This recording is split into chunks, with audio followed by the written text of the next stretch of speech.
Welcome, everybody, to MogTalk episode 142. This is MogTalk. If you're not familiar with MogTalk, it's a show based around the Final Fantasy XIV community, discussing everything from Savage Raiding to Chocobo Racing to Feast, PvP, Rival Wings, and today our focus is going to be on PvP. Thank you guys for coming in. I want to introduce my guest before we get started too deep into the show. First, you guys are kind of familiar with him. He gets excited about things. He likes liquid and water and keeping things a little bit wet. Mr. Hurp, how you doing, buddy? Nah, man, I'm pretty moist right now, man. Pretty moist right now. Okay. All right, what's got you so moist, dude? Dude, finally, a really good PvP talk show is about to go down, man. I'm telling you. Finally, a good PvP show. All right, I got you. I got you. You hear that, Stefan? I heard you. Is that my cue? Am I supposed to? That's your cue. That's your cue. Right, oh, sorry. I can't visually see the reactions in your face. I don't know if you, but it's okay. Go ahead, Stefan. Go ahead. I'm sorry, guys. I couldn't get my webcam working today, but I'm Stefan. Staff in the Wolves Pup Dem Discord. I've been PvPing for a long time now, though not so much recently, but I still got some good ideas, I'd like to think. So, okay, all right, some good ideas. So Mr. Idea Man here. All right, I got you. Oh, if you guys don't know, Stefan is the 2016 FanFest PvP NA Feast champion, where he went versus some of the most fierce fierce, I guess, competition here. That randomly signed up at FanFest to fight each other. Wow. I wasn't going to mention it because I wasn't riding that anymore. I just want to do it. I don't know. Got to throw it down there, huh? No, it's okay. Just throw it out there. So we got the expectations out. All right. And then finally here we have Mr. Melo. I did it right, dude. I did it right. My old buddy from Exodus here, who's here to make sure I remember all the memes of Exodus. You gotta remember every single meme. Never forget Exodus. How you doing, buddy? I'm doing well. Pretty good. Pretty excited for this talk show. All right. So really get into these points. Real quick, I do want to make sure you haven't been on the show before, so I want you to introduce yourself a little bit here. Tell people who you are so they know who's talking. Well, I'm Melo Arcwind of Exodus and Aether Lull on Aether. Everyone should know who Aether Lull is at this point. Everybody and should. I play hardcore PvE and PvP, as obviously seen. I PvP a lot, and I also PvE to the highest level. And that's about it. Okay. All right. So, guys, today we're going to have a very PvP-focused show. We have lots of stuff to talk about. We may talk about just one topic, though, which is the title of the show, which is to stop saying PvP sucks, right? We have some opinions out there. Herp is extremely opinionated on this. Recently, I've had a few conversations myself about PvP, and the one thing that is common is that the entire chat seems to fill up with what, Herp? Resident Sleeper, right? Man. Just, PvP. All right. So I want to discuss that fact first. Before we get into anything else, I want to discuss a little bit about meta and the changes and everything else that we've seen in like the live letter and the interview that I had with Yoshida. But first, let's discuss the perception of PvP and the current state of it. I think, Herp, what's your thoughts on the community's perception right now? Just go ahead and tell me. All right, so the community's perception of PvP right now is that it's not great. And you're right. It's honestly, it's not as great as it used to be. I mean, the community thought like ever since 4.x came out, it was just like PvP was dead, it was done, which it wasn't. It was just it was in a state. And right now it's kind of in a lesser state. I'm not saying it's gonna stay that way because it won't stay that way. But you know, like I said on my stream before, like it's in a lull. Every content in this game gets a lull. PvE gets a lull. PvP gets a lull. Right now, season 7 is a lull. You know, and it's gonna get better though. But you know, it is what it is. The season ends in 4.3 with a patch in a month. So yeah. Okay. So you think right now this is just PvP's lull? Yeah. I mean, it's still PvP. It's still fun, but it's not in the best position right now. Okay. Some people would argue with you that Feast has been in a declining lull since the beginning of this expansion. Well, okay. ever since when they announced that it was going to be dumbed down back in before 4.x launch, like okay, when 4.x launched, it wasn't that bad. It was actually still really, really fun. And like you played, preseason, season 5 came out. It was actually really good. And then season 6 was, and then but it's not in the decline really, because I feel like it's gonna get better. Like Aether League in season 6, I think that was a pretty good point for PvP in that state right there. Of course, it always could be better, but that was actually a really good point. Like Warriors were not trash, and okay, they were, but I mean they were still playable. But like things are a little bit more balanced. Now it's kind of not great with the HP boosted and all these other stuff that make kills so impossible. But yeah. Okay. All right. Melo, would you agree with Herp right now? Would you say that PvP is just in a lull and it's going to get better, or is your perception a little bit darker than that? I would agree with that. Yeah, it's just the meta currently is just so like stale and predictable. It's just not even like enjoyable, because it just comes down to like, well, I hope I pray that I just get like a lucky heal tick or something like that, so they don't instantly die to like limit break and culling. I kind of agree with that. It feels weird when playing it. The style is definitely a lot different than what it was before. But like, I don't know. It's still hard to kill somebody unless if you have two to three good players, right? If you have one good healer, you have to have 2 to 3 good players to counteract that. And God forbid there's a paladin that will cover it. Oh my God. Man, guys, shut the fuck up about cover. Leave paladin alone, man. Jesus Christ. Cover is it's the best ability that's ever been invented in this game. It's the best. It's something different. I love it, man. You take cover away, just delete paladin. It doesn't need to exist anymore. Yeah, just do it. Just do it.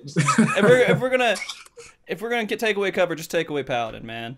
Delete cover, bring back upheaval. We got PvP going. Let's go. All right. Stefan, what's your thoughts on this, man? All right, so I got a lot to say about this. And like I agree with what Herb said, but like also disagree. Because like, okay, here's the part where I agree. I'll start with that first. It will get better. But that's only because it really can't get much worse. Like there's no going around that. Like right now, I've never seen PvP like this. Like it's actually crazy. Like people resurrect 3 seconds after they die, so there's no real benefit to getting a kill at all. Like you don't even relieve pressure off of your team, which used to be a big thing. Like that was a trade-off. Like you got the heavy metal stacks, but the enemy team loses their momentum. It's really, really hard to get follow-up kills now, which is like really just uninteresting because you kill the healer and then it's almost impossible to kill somebody else at the same time.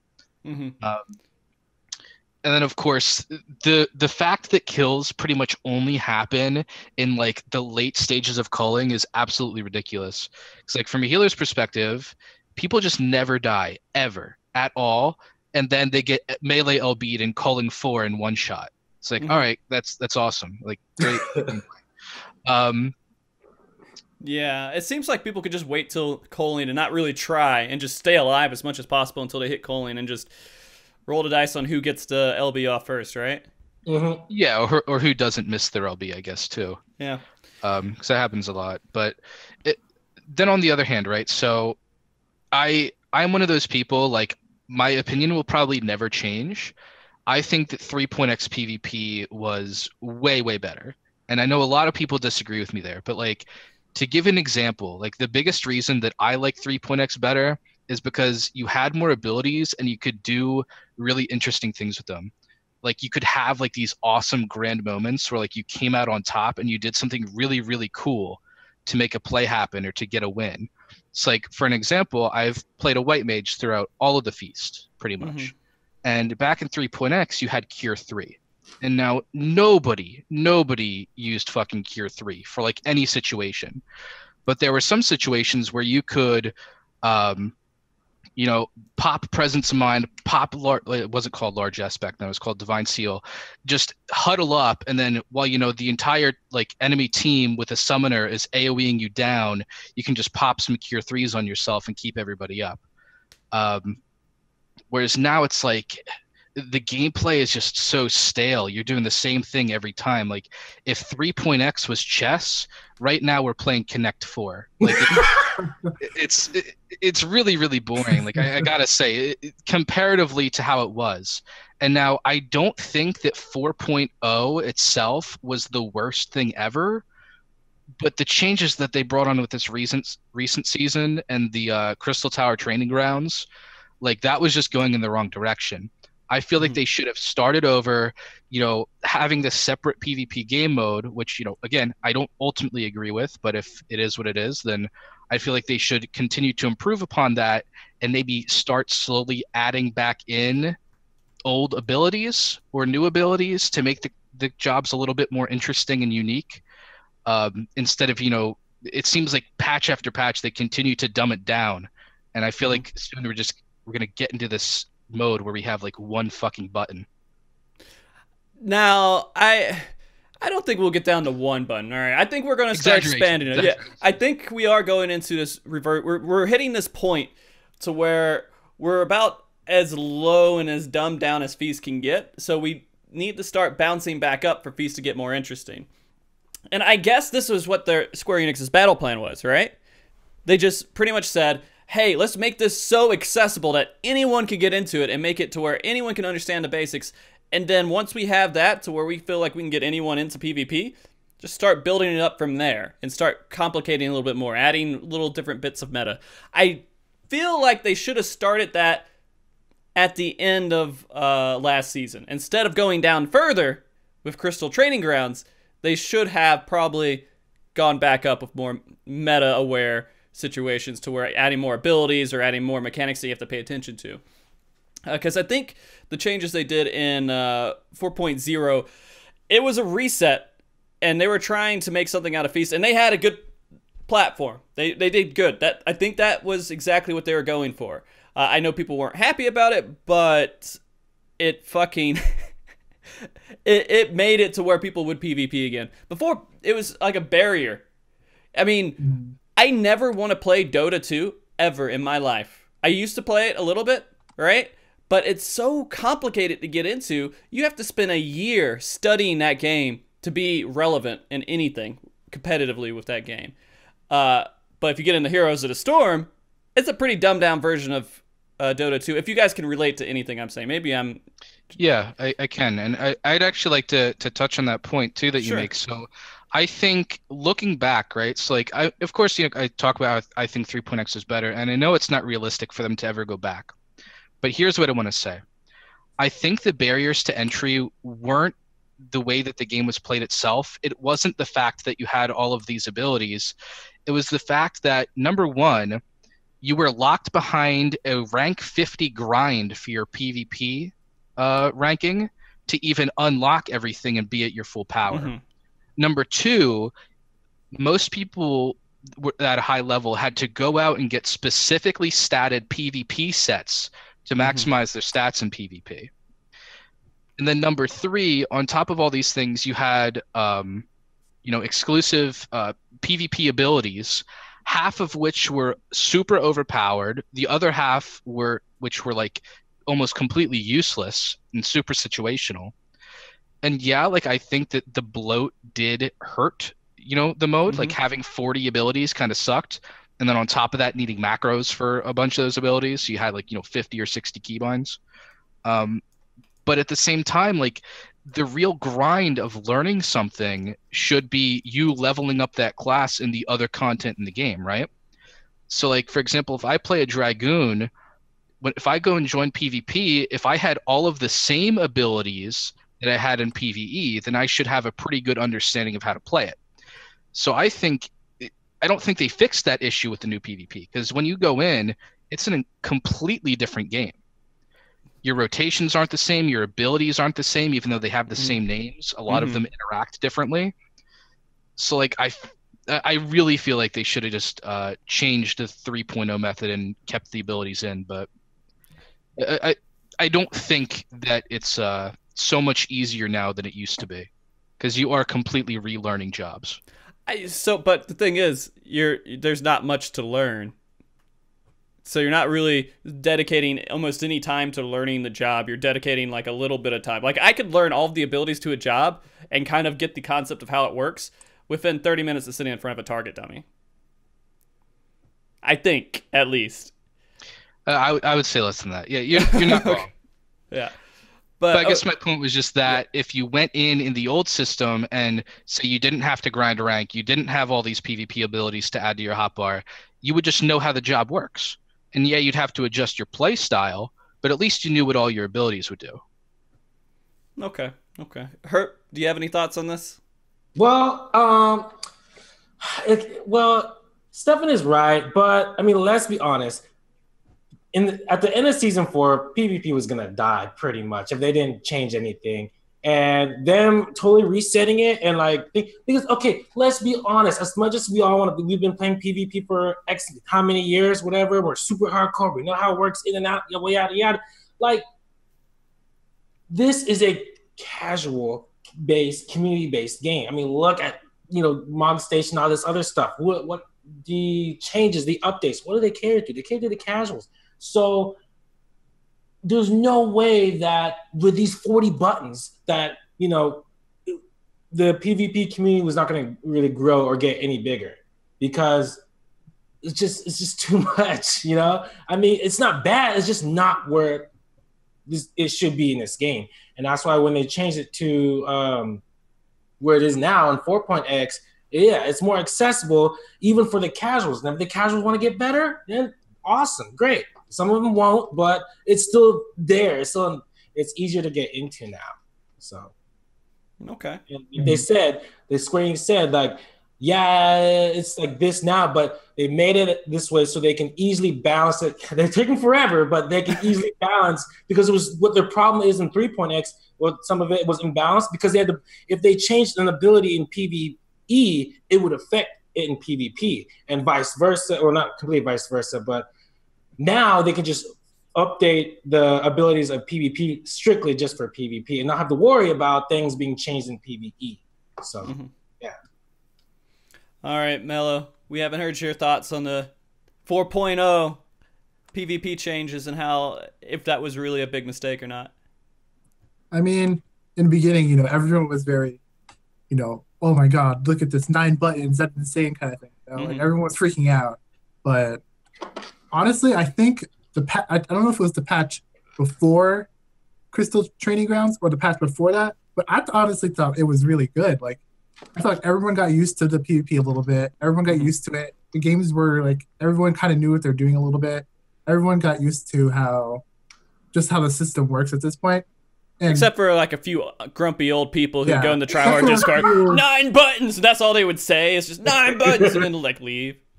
But like, it felt like the game felt like a little bit more balanced than how it is right now. Because I feel like the Crystal Training patch it completely just ruined so many things that was already like, I don't know. It's just, they ruined so many things that already were good, quote unquote good.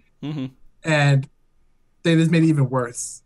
And then like on top of that, they said they would like, add abilities later. Like, we're almost at 4.3 and they still haven't added like a 10th ability to every job. So like they're not doing that until an expansion hits. I can't see them doing that. That's a mistake though. Like if they have something this fresh and this new that's like not really that well thought out, like I do agree with what Melo said. Like I think prior to this most recent patch with Crystal Tower Training Grounds, it was in a pretty decent spot. Like I played season 5, like the first season of 4.0. And it wasn't that bad. Like it was kind of fun. Like of course I will always prefer 3.x, but I will admit that 4.0 was probably in the best interest of the game. But yeah, like if they're gonna start fresh, they need to then catch up, right?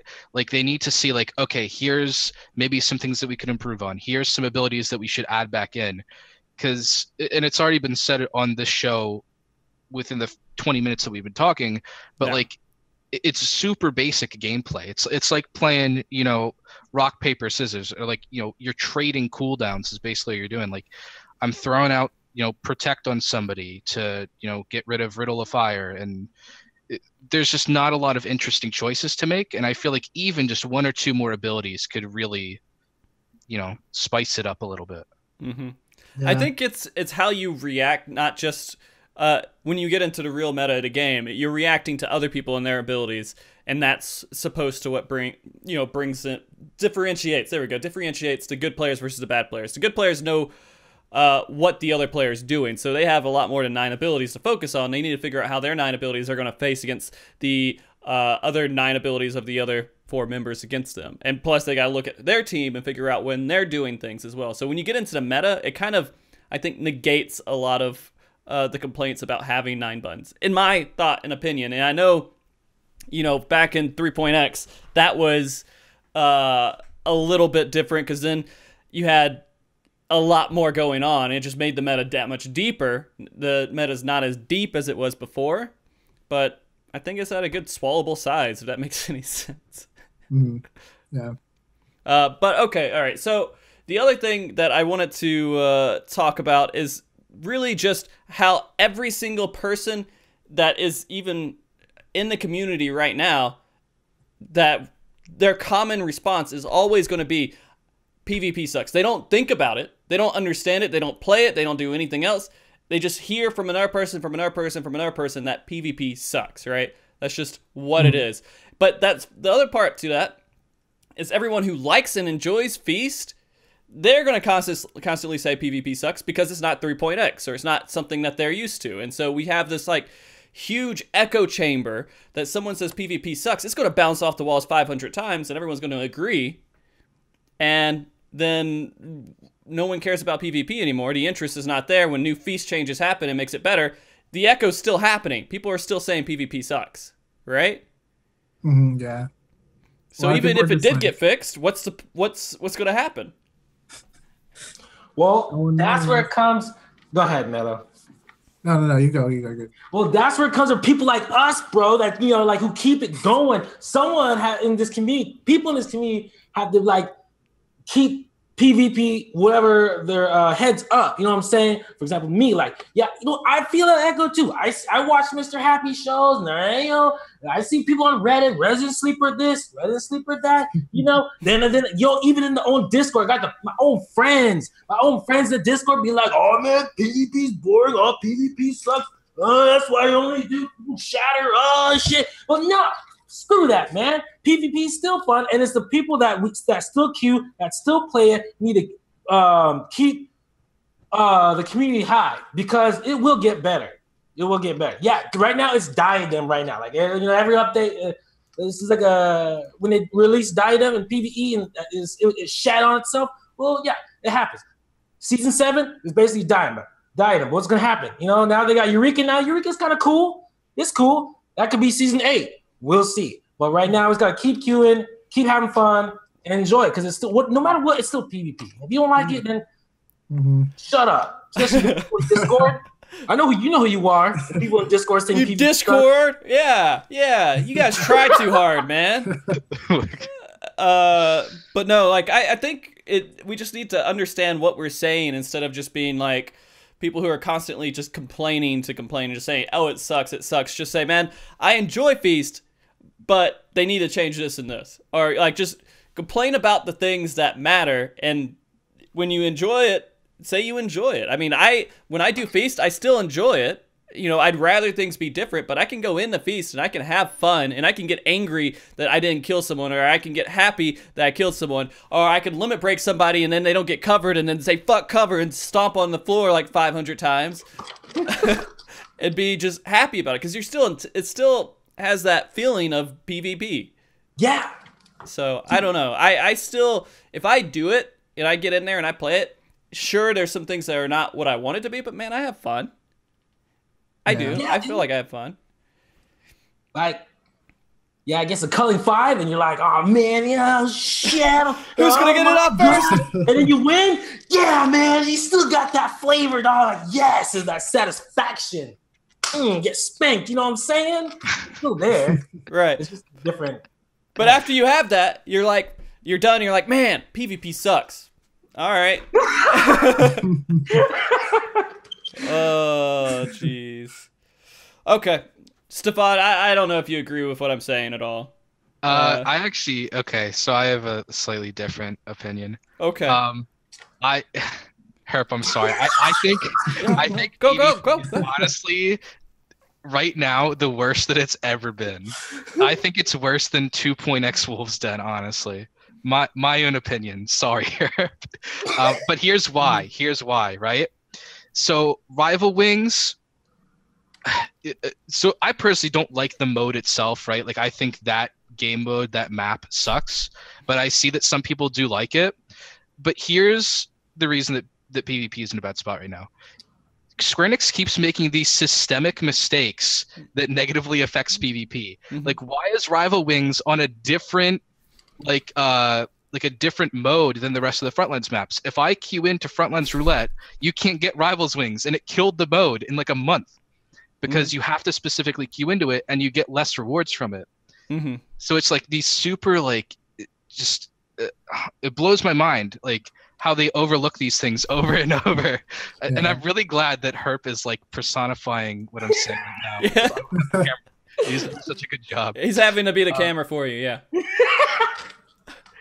And then like we've already sort of beaten it to death already, even though we're only a couple minutes into the show. But the Crystal Tower Training Grounds is just such an awful, awful map. It's so bad. Especially on the eyes. If you know, if they just fixed the respawn thing and adjusted the map a little bit so you had bases again that you could run back to. I mean, I know that at higher levels of play, at the end of the match, people still do kite around in a circle around the outside of the arena, so it sort of has that strategy still. But I really like the push-pull of, you know, prior to 4.2 or whatever it was. But they immediately came out and said they're going to fix it, but they have to rework the system because they weren't planning to fix it when they made the changes. They were like, this is what we're doing. Now they have to go back and redesign it because they got such a big pushback on it. Well, this goes back to that they just need a PTR. They need a realm for testing because these things go live and they're things that nobody wanted and nobody does want. Yeah. Well... somebody there does not really understand what they're doing because that was a very bad change. So I want to get on that point a little bit because they don't do test realms, and that's the thing that Final Fantasy just doesn't do. They don't do these test realms for rating because they don't want to spoil content. You're not spoiling shit in PvP. So I think it is a really good idea to do what you're saying and put up a test realm for PvP just so people can go in there. They can test the content, tell you what's balanced, tell you what's imbalanced, and you can go forward with that. I don't know. It really does seem that makes perfect sense. I can't agree with you more right now. I don't know what else to say, Stefan. Why isn't there a PvP test realm right now? I don't know. All right. I agree with there not being a test realm for raids or like the MSQ, of course, right? Because like I agree. I think it would suck to have stuff spoiled for you on Reddit before it even comes out. Yeah. But for class changes and PvP, like there's no reason not to. Yeah.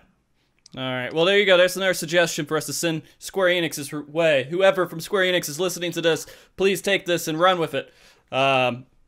Whatever resources that takes to do. Oh, you can't take that much, right? Okay. So the next part, we talk about people complaining about PvP and how that kind of makes everyone not want to get into PvP. Have we hit that dead horse enough? Are we done with that one? Can we move into the other two? Overtime. Just go. I mean, to me, again, Stefan maybe is the only one on the show right now that doesn't have fun when he plays PvP. I still have fun when I play PvP. Okay. Let me clear this up right now. Oh, okay. Let me clear this up.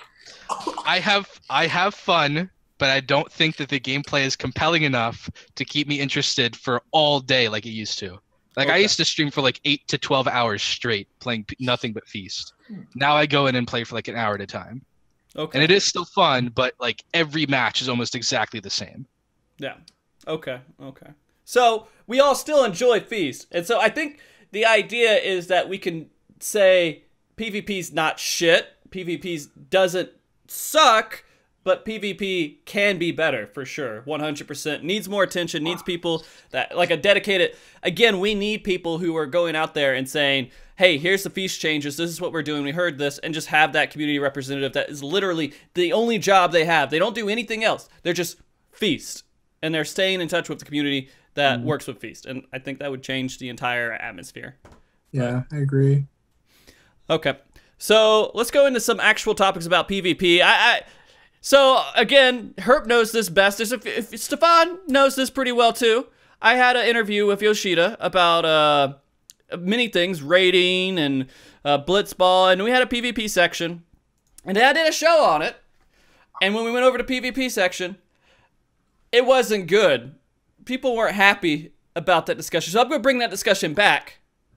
And I want to go over these questions on a show where everyone cares about PvP. Does that sound good? Yeah. Okay. I'm about to tear up the first question. All right. I'm going to add... So this is the question, right? What are the changes that have been made in 4.2 aimed towards? Veteran players feel like it's reduced the scope of meta even more. Is it geared towards bringing in newer players? At the start of the expansion, PvP was severely altered and simplified. This feels like another step in that direction for Feast. Does that, first off, before we go into the answer, does that feel like a solid question? Is that a good question? Yeah. All right. That's pretty good. All right, here's the response. Our goal for the changes made in 4.2 was to speed up the tempo at which the match unfolds. Makes sense, okay. And it was not intended specifically for new players. However, these changes took away the push and pull dynamic of the strategy and ended up just being a melee fight in the center of the map. We are currently working to revise this, so if you could please stand by. All right, Stefan, all yours, dude. All right, I want to go first. So basically, everything he says at the end of it, like, okay, whatever, they get it. Sure they do. But his first sentence completely contradicts the idea that he understands anything, because he said the goal of the changes were to make, the tempo speed up. Mm-hmm.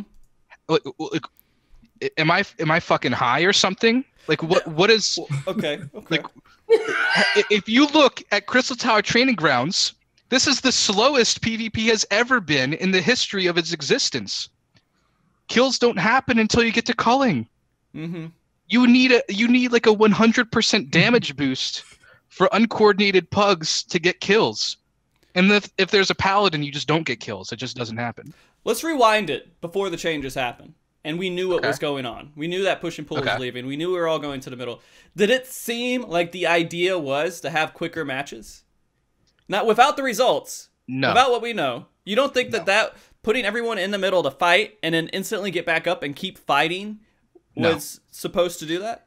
No, and here's why. Because we knew all of the changes all together at once. They were all released. They showed us all of their ideas on paper before it came out. So it was a combination of things, right? So they're throwing us into the middle of the map. Mm-hmm. There's no retreating. There's nowhere for anybody to run. Yes, I see how that in and of itself could have sped up the tempo, because there's no push-pull. There's no retreating. There's no kiting backwards. I mean, you don't even really have a lot of abilities for kiting anymore.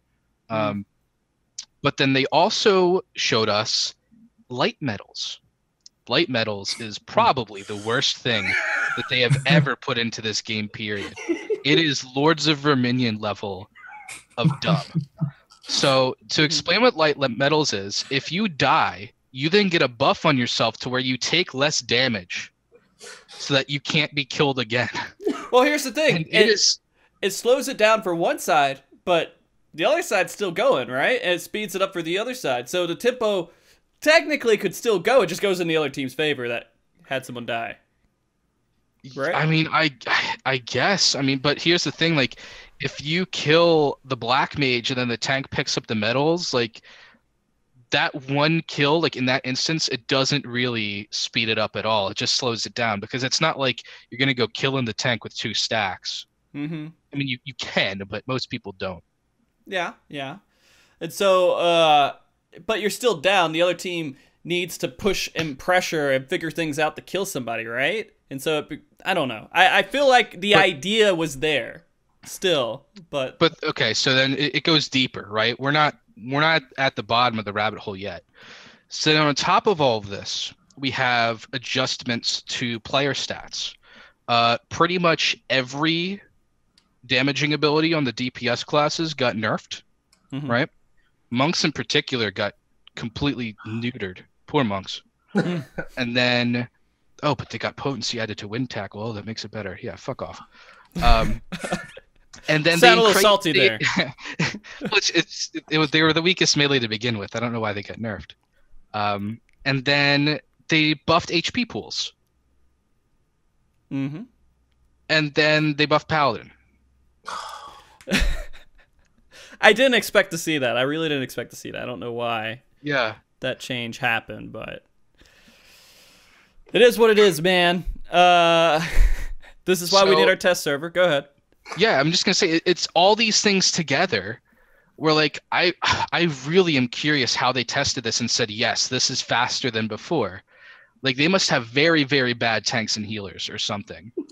Because I just don't see any other way. Because as a healer myself, even if I have a warrior tank on my team, people don't die until culling. Because the HP pools and the lower damage just makes it so that it's really easy to carry people into culling and just not let them die. Okay. All right. So I think what they were thinking and the idea was to constantly have a fight happening. To always have a fight happening. And that was their tempo increase. Yeah. I don't know if all these other parts, of course they affect it and make it to where people don't die, and so it feels like the tempo's not moving and nothing's really happening, but their idea was to have a constant fight happening. And I think that's what he meant in his response, but I could be wrong. All right. Melo. Sorry, I had to think for a second. I looked at your name and I had to stop myself and say, Melo, what's your thoughts on that response? I think he had the right idea, like the correct thoughts and like the correct path, but somewhere along that path, it just went like completely 90 degrees. Like something happened. Like Stefan said, like maybe their tanks and healers are so bad that they can't test properly, but have to like for trying to make a game faster, all the changes are like the opposite. It just doesn't make sense. Like it's just frustrating to see like these kind of changes, and they're like, oh, well, we'll use preseason to test these changes, and we'll see like how everyone is. Like, even if they try to use preseason as a PBE in a way, it's just like, but they still don't change anything after a preseason.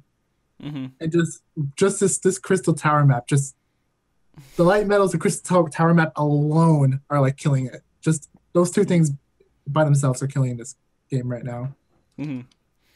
All right, Herp, give me your thoughts. As much as I try to white knight it sometimes, I have to agree with them a little bit. Yeah, I mean, like the HP increase, and then like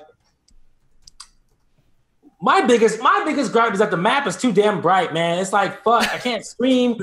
It's just like it hurts on the eyes after a while. It's like man, that's my biggest gripe. I don't know why they want it so bright yellow. This whole expansion, they did it with Kefka too. It's just like nothing but just bright yellow in God Kefka. I'm like, who like got the idea? They're like, everything's gonna shine. That was just their thought when they made this expansion. That is kind of weird. I don't know. They definitely just need to tone that down. It's just a little. Oh my goodness. Yeah. Okay. So I can't be mad at the response because I can see that this was the goal. For me, I can see this was the goal. I can tell that some things were not overlooked in a way to make sure that goal happened, but I could tell that that's the direction they were taking it in. And they figured out pretty quickly that the push and pull mechanic was a very interesting part to Feast. And so they are backing out on that, but they're not backing out fast enough for this season. So we have to kind of handle this season until we see what they can do with the next season. Yeah. I mean, they used to do mid-season updates, changes like they did in the last season, but this season they didn't. Well, I was hoping they were going to, but if they make those changes now, while making the mechanic changes of how the map's going to work, will those mechanic changes and those changes they make mesh together well? And so I think if they balance one side of it when they're changing the way the game actually works, is going to kind of goof things up too. But I mean, I could be wrong. In this style of play, they will have to make certain balance adjustments, but those balance adjustments may need to be changed again as soon as they change how the map works with the push and pull. But I mean, am I wrong there? Or am I just defending too much? No, you're right. It's about right. Yeah. Stefan, tell me I'm wrong. I can't see the reaction on your face. I don't know if you're disgusted about what I said. No, it's you're not wrong. You're not wrong. Okay. So we could this season. Well, huh? This season right now is what it is. If you guys want to get into Feast and just play and have fun, just do it this season. You don't have to take it super seriously, but I mean, why not just get in there? If you want to just brush up on some stuff, things are probably going to change a good bit for the next season, but fuck it. Just have fun. I'm going to play White Mage, and people are going to be mad at me. All right, so here's the next. Let me know when you do that. I do it every day I log in, dude. When you log in, like what times? I'll send you a message. I'll send you a message. All right. So here's the next question. Many players who stopped playing Feast contributed to a lack of excitement for rewards are not knowing what's next for Feast. After earning the armor from the previous tier, they didn't have incentive to reach top 100 for the next, since it was pretty much the same armor with just a recolor. And while there are hints of the tournament, we still don't have information on it. What should players be excited for, and what are the plans to keep them excited in regards for Feast? Again, I'm going to ask you guys, did I phrase that question right? Is that kind of concerns people are having, major concerns with the state of Feast, is the rewards and knowing anything about the tournament? Yeah, I don't think any of your questions were bad. Okay. I want to make sure I'm asking the right questions. I'm not just asking stupid shit. Because sometimes I feel like I am. All right, here's his response. We are already revisiting the rewards. We intend on providing rewards that can satisfy our players to the best of our abilities moving forward. Also, I am thinking of eventually holding a tournament in which players can compete for the #1 spot in a particular region. I've been busy with preparations for that. In order to run an official tournament, there needs to be a very clear set of regulations. For example, what devices are acceptable, etc. And we need to establish rules that will not allow for any foul play. I'm afraid it's taking time, but your patience would be appreciated. Okay, before Stefan says anything, Herp, do you want to put your thoughts on this? You want to be the first to respond on it? I know I may be like one of the few, but in my personal opinion, I mean, yeah, people play for the rewards and stuff, but I mean, I know I'm gonna get flamed, but it's not all about the rewards, you know. Sometimes you just want to queue in PvP to just kill people, man. Like, just it's not always about the rewards. I know. I personally queue like it's just the satisfaction of just like getting that tea bag going on. You know, like, I don't know, man. Maybe it's just me, but I play PvP to PvP, man. Fuck. To win. To win. Okay. Like, yeah, the rewards are cool, but man, I want to get this guy, man. Shit. That's just me. I don't know. I feel like rewards are like, if you offer rewards, then you just offer pretty much the same rewards the next season. A lot of people who earn those rewards feel like it means very little to them going into the next one. So I don't know. It diminishes the effect of it. So let's say you get there, and then instead of getting I don't know, you basically get the exact same thing you already have. Like if you go and you win a competition and you just get some cosmetic thing that's exactly the same cosmetic thing that you already had, you have less inspiration. I guess it just diminishes that. I know you play for fun. Everybody plays for fun in a way, but you like at the end for that fun to have a reward as well. Right? Mm-hmm. If that fun is just there for fun, you have less of a reason to go forward. Yeah. All right. Melo? Honestly, I feel like there's there's so many simple solutions to fixing these like kind of things, like for rewards. I just want to know, you know the red 110 weapons that have the little glowy effect? Mm-hmm. They could have easily slapped that onto those Hellhound weapons. And then let's say you see someone like in a Byakuya and they have it. They're like, "Whoa, where'd you get that weapon?" They're like, "Oh, it's from PvP. You can like try it." And say, "I'm like, I'll help you and everything." Like that kind of stuff gets people into PvP. But the rewards are so the rewards you get for the collars, like every season you get 7 collars for diamond, 6 for plat, 5 for gold, that kind of thing. It's not rewarding anymore. Like it doesn't. The weapons aren't that great. They're not very like showy. You don't like the pick for Paladin? All right, maybe the pick. Okay. But everything is just it's so underwhelming. Perhaps to play like let's say if you're gold, you have to play for 2 seasons to get in gold to get a 1 weapon, and it's not even that great of a weapon. It's just very demoralizing because it's like, okay, so I can try one. If you're not good enough for top 100, or you don't want to, let's say you don't have the time for top 100, or you do get top 100, you're also wanting to like get the other rewards. So you're like, oh, maybe I can try going for top 10, or maybe I can get to diamond so I can get more weapons. It's just not very incentive to like queue even more when your rewards are so like stagnant. Like they're always going to be like that forever. So it's just kind of disappointing. I wish they just they could have easily used assets that are already in the game to make the weapons better. Okay, Stefan. Yeah, so I have an issue with the rewards. So I pretty much agree with everything that Melo said. I think that especially the wolf collar rewards are extremely underwhelming, and I agree. Like just putting a glow on them would have made them better. Because one of the things, and I'm going to get crucified here for even mentioning the words combined, but in World of Warcraft, the PvP rewards are so much more enticing because they are literally like some of the coolest looking gear sets in the entire game. And it's just so cool because like you get them not by being the absolute best, but by getting to a certain rating threshold. And then, it used to be that you would spend exclusive, like rated PvP currency on them. And I just like that idea of if you are the best, you have a way to express that through the way your character looks, right? They don't have to look up your achievements. They don't have to know who you are via Twitch or Discord. You just look like you're better than everybody else, right? And I think that when you get the people with competitive mindsets that you find in the PvP community, like that is pretty enticing for a lot of people.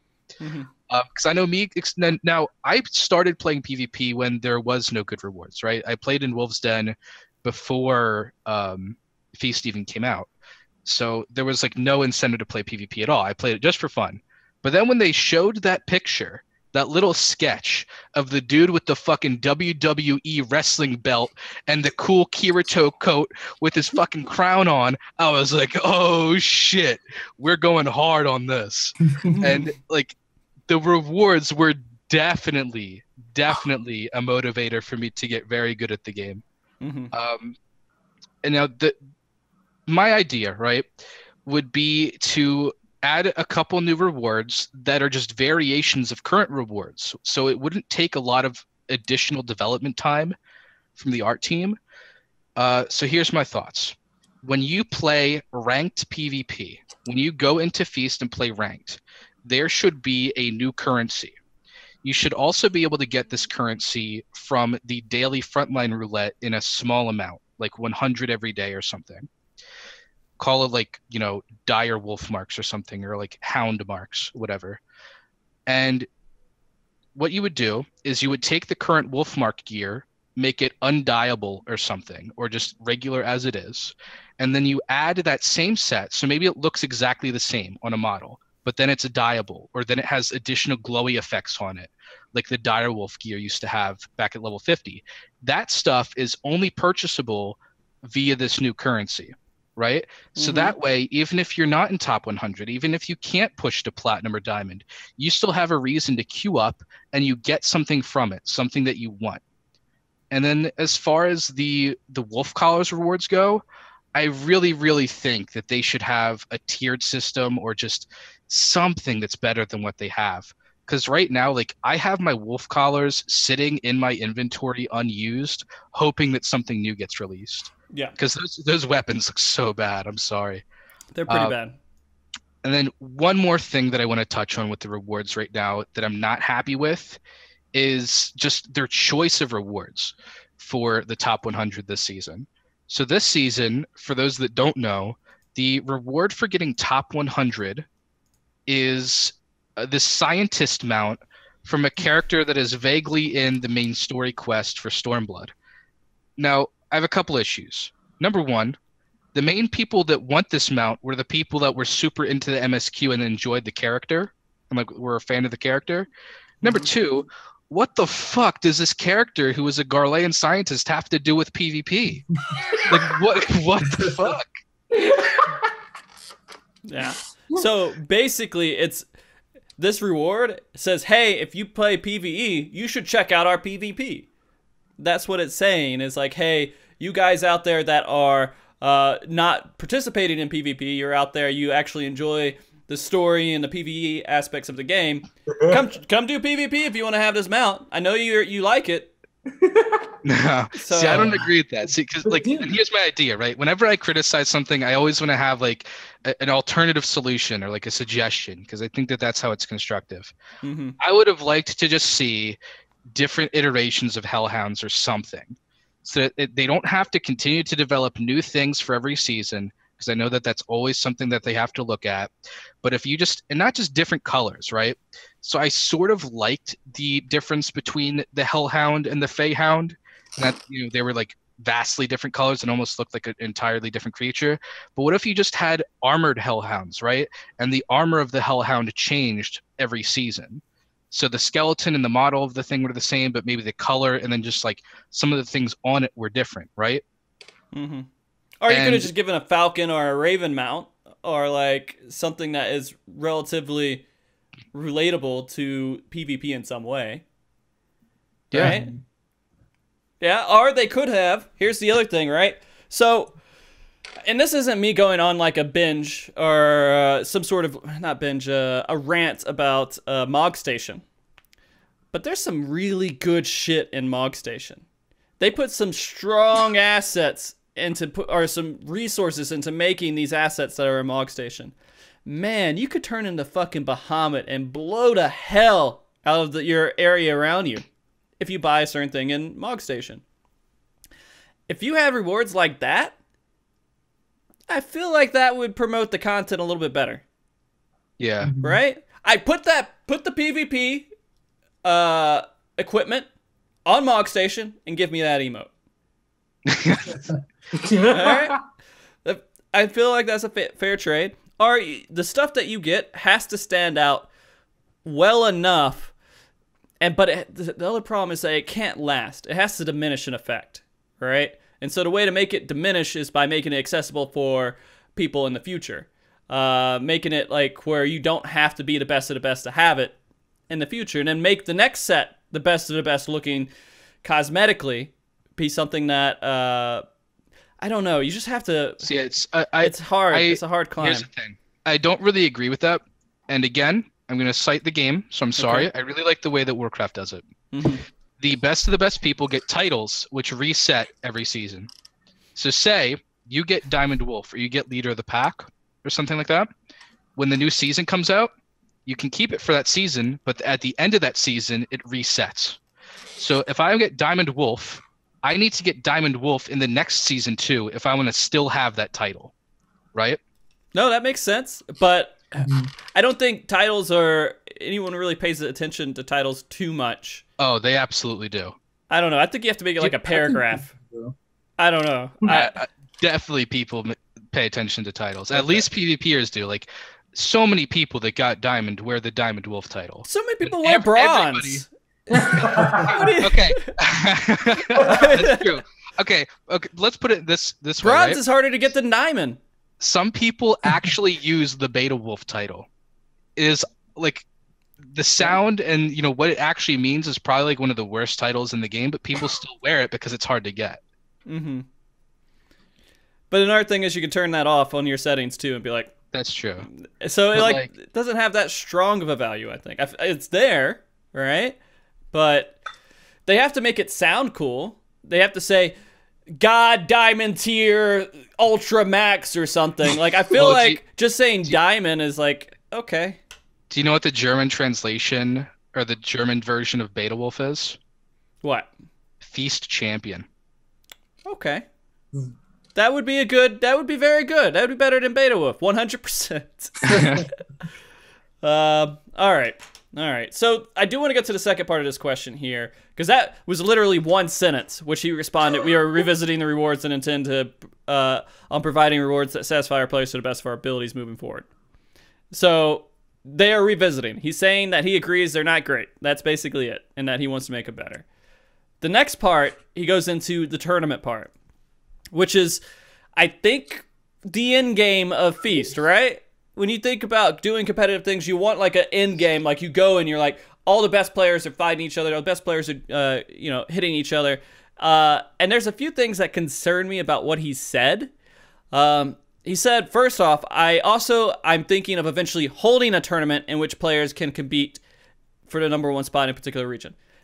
This one sentence concerns me, because how long have you guys known about tournaments? It's been like how long? A year? 2.5 years. Okay. He said, again, and I'm sorry, Yoshida, dude, I love you, but I'm also thinking of eventually holding a tournament. Do you know how passive of a statement that is? Pretty vague. Yeah. I don't know if maybe the translation was off on that, or it was just such like a minor thing that it felt like it was just off to the side. Like, oh yeah, we want to do this. And okay, so going past that, he said he's busy making preparations for it. Okay, so he's busy working on that. In order to run an official tournament, there has to be a very clear set of regulations. For example, what devices? So he's talking about devices. When you talk about devices, you're not talking about locally. You're talking about, on the internet. So he's not talking about tournaments, people at their computer having a tournament. He's thinking about people being in an area. So like in a region, the NA region, he'd set a city and everybody would have to go to it and play, and he would have to know what devices they have for it. So the only thing I can think of is that these things are going to happen at FanFest. But how do you get applied for that competition for FanFest is what I would be curious about, right? All right. And so very clear set of regulations. I think that's our champion here, Stefan. Can you tell us the complaints? Can you relate to those complaints about not knowing the devices? Oh my God. So this was back in the day where when I played at home, I had something like 56 keybinds for White Mage. And I had to go play on a stock keyboard and mouse. Mm-hmm. Stock keyboard, stock mouse, no additional buttons on the mouse. Yep. And some people play like that. Some people do play the game like that. I'm not one of them. I play with a Logitech G600 that has like 16 additional hotkeys on it. Mm-hmm. So like I actually, the only hotkeys I use on my keyboard other than WASD are Q, E, and R. No, that makes sense. Yeah. I use Shift, Control, and Alt variations of the mouse. I have a really hard time using the button. I have buttons on my mouse, but I have a hard time like just going between the buttons and everything. It feels weird to me for some reason. Yeah. But yeah, everyone complained about that. So before we get into this FanFest tournament, we have to know what mouse they're going to use. We have to know what keyboard they're going to use, because we have to know, if we were really serious about it, these people are going to go out and buy these devices so they can practice on it, right? Mm. Yeah. So that's going to be a really good sponsorship deal for them, because they can just say, hey, these are the ones we're using, and that company is going to sell tons of these mice and keyboards for the people who are actually wanting to compete. So maybe this was like a little under wraps, but they were talking, since it happened 2 years ago, whatever, I don't really care about talking about it now, but they were saying that they were trying to get Corsair to sponsor the event so that we could have had Corsair products, but it just didn't go through. Okay. Maybe this time. Yeah, hopefully this time. The other just last little point I want to make about the headsets. The team on the left side of the stage, if you're facing the stage, the team on the left side had working headsets. The team on the right side of the stage, the headsets didn't work. Really? I remember everyone's headsets working when I was on stage. I don't know. Maybe. I think Atreus is in the chat. We had to yell at each other with our headsets off, like Really? yell across the chairs to call out things. Yeah. I didn't know that was happening. Huh. All right, maybe you just got fucked. Maybe they're like, I don't like the Stefan guy. Let me unplug his shit. Did he get banned? Didn't that guy get banned? I think he got banned after the tournament, if I remember right, Stefan. No, I got banned like a week before FanFest. Nice. So, okay, I always wondered, what character did you use? How? What do you mean? Oh, they had like stock characters. Oh, yeah. On like I don't even remember what server it was. I don't know. It doesn't matter. That's the other thing. It wasn't a LAN. And Frosty, you can attest to this because you were there. The lag was really bad. Lag was there. I mean, you're using the hotel internet for all this stuff, so you have to hope that it's hotel good. Wi-Fi. Yeah, and so it's like 250 ping. So, I mean, I don't know if they have a way. I mean, maybe they have a way to do a LAN setting, but they would have to put development towards it for on their end. But even like big companies like Blizzard, they don't do LAN. And no, but they don't have lag at their tournaments though. So yeah, that would be another thing. Hopefully the Rio's Hotel doesn't have lag with their internet there. We'll see. All right, so the other part is he needs to make sure there's no foul play. And so in the end, there's always going to be foul play in qualifying, right? There's no way we can get around that. People are going to be cheesy assholes. Maybe there'll be someone who win trades for them so they can get up to the spot and then completely suck when they're on stage. I don't know. Roasted. Oh, come on. So it's other companies have ways to look into this. I don't know the behind the scenes stuff. Maybe some of the guys that were a little bit more involved with the WoW arena scene know more than I do and would be able to talk about it in chat. But basically, there are cheaters at the top ranks if you play WoW arena, but those guys don't go to tournaments. They don't get invited. Well, they would have to know, right? I think they have a way to tell. Because at the end of each arena season in WoW, there's like a delayed period where they review things and start banning people and, you know, taking rewards away from people that cheated. So they have a way to look. That tells us, I mean, do we think that Square Enix can set aside the resources and the development side equivalent to what other MMO PvP companies can do? That's going to cost you one raid dungeon, and that last dungeon we added to the expert in the patch, we just got to take that out. Just no more dungeons. Yeah. We'll just get rid of dungeons. Yeah. So yeah, I don't know. I think they would have to, if they really want to take PvP forward, they have to dedicate an entire resource center of people who are, that's all they do is they make PvP happen for the game. Until we see that happen, like a lot of these concerns can't get addressed. Yeah. Can I ask a question to you guys regarding this? Sure. Do you even think they should be pushing for tournaments? Yes. I think so. Even if they do it shittily, if they do it, it's something to go forward with, man. It's something. Just do it. If you're gonna do it, like fuck it up. You know, say they do it, they fuck it up, right? At least they did it, and then you go up from there hypothetically. Yeah. Right? Yeah. I'm kind of in the middle for it, but I'm leaning towards more yes because it's better than nothing. As it is right now. Yeah, because there's no way to grow if we don't have an endpoint in our, like, oh, I can now test my abilities and it means something. Mm-hmm. We don't have that point. We don't have people trying to push the meta and be better. By the way, where is our team light party stuff at? Nowhere. Actually, I think Brian Ricardo, he mentioned he had one and he showed it on his stream, but that was in Chaos. So apparently Chaos they do it, but no. So it's just not happening. Yeah. I mean, are there any rules and regulations like, hey, let's all queue up at this time? Like Square Enix said they were going to do that. They're going to make limited times where like everybody just queues up at this time, and then they go up points and they have ladders and everything else. But they've been saying that for a while. Well, the new light party thing plus the new changes just was not a good combination. I mean, like, like I would, if I got a light party together, I would honestly be like, all right, guys, let's just wait till next season because it's right now it's not that great to be in a competitive mode. Yeah. So, like if it was like season 6 with like Aether League, that would be cool. If they did the light party team setup in season 6, oh man, that'd be badass. But season 7. All right. Last question I have here is a little bit less serious. Can we ever expect a capture the flag style PvP or small scale frontlines 8v8? His response was, of course, I can't say that will never happen, but we're currently working on the next installation of Rival Wings, which has been received well previously. This will also take some time before we can reveal more information, but development is moving along, so I hope you look forward to more information to come. Melo, your turn. Where did they get this information that Rival Wings was well received? Like, I want to know. Like,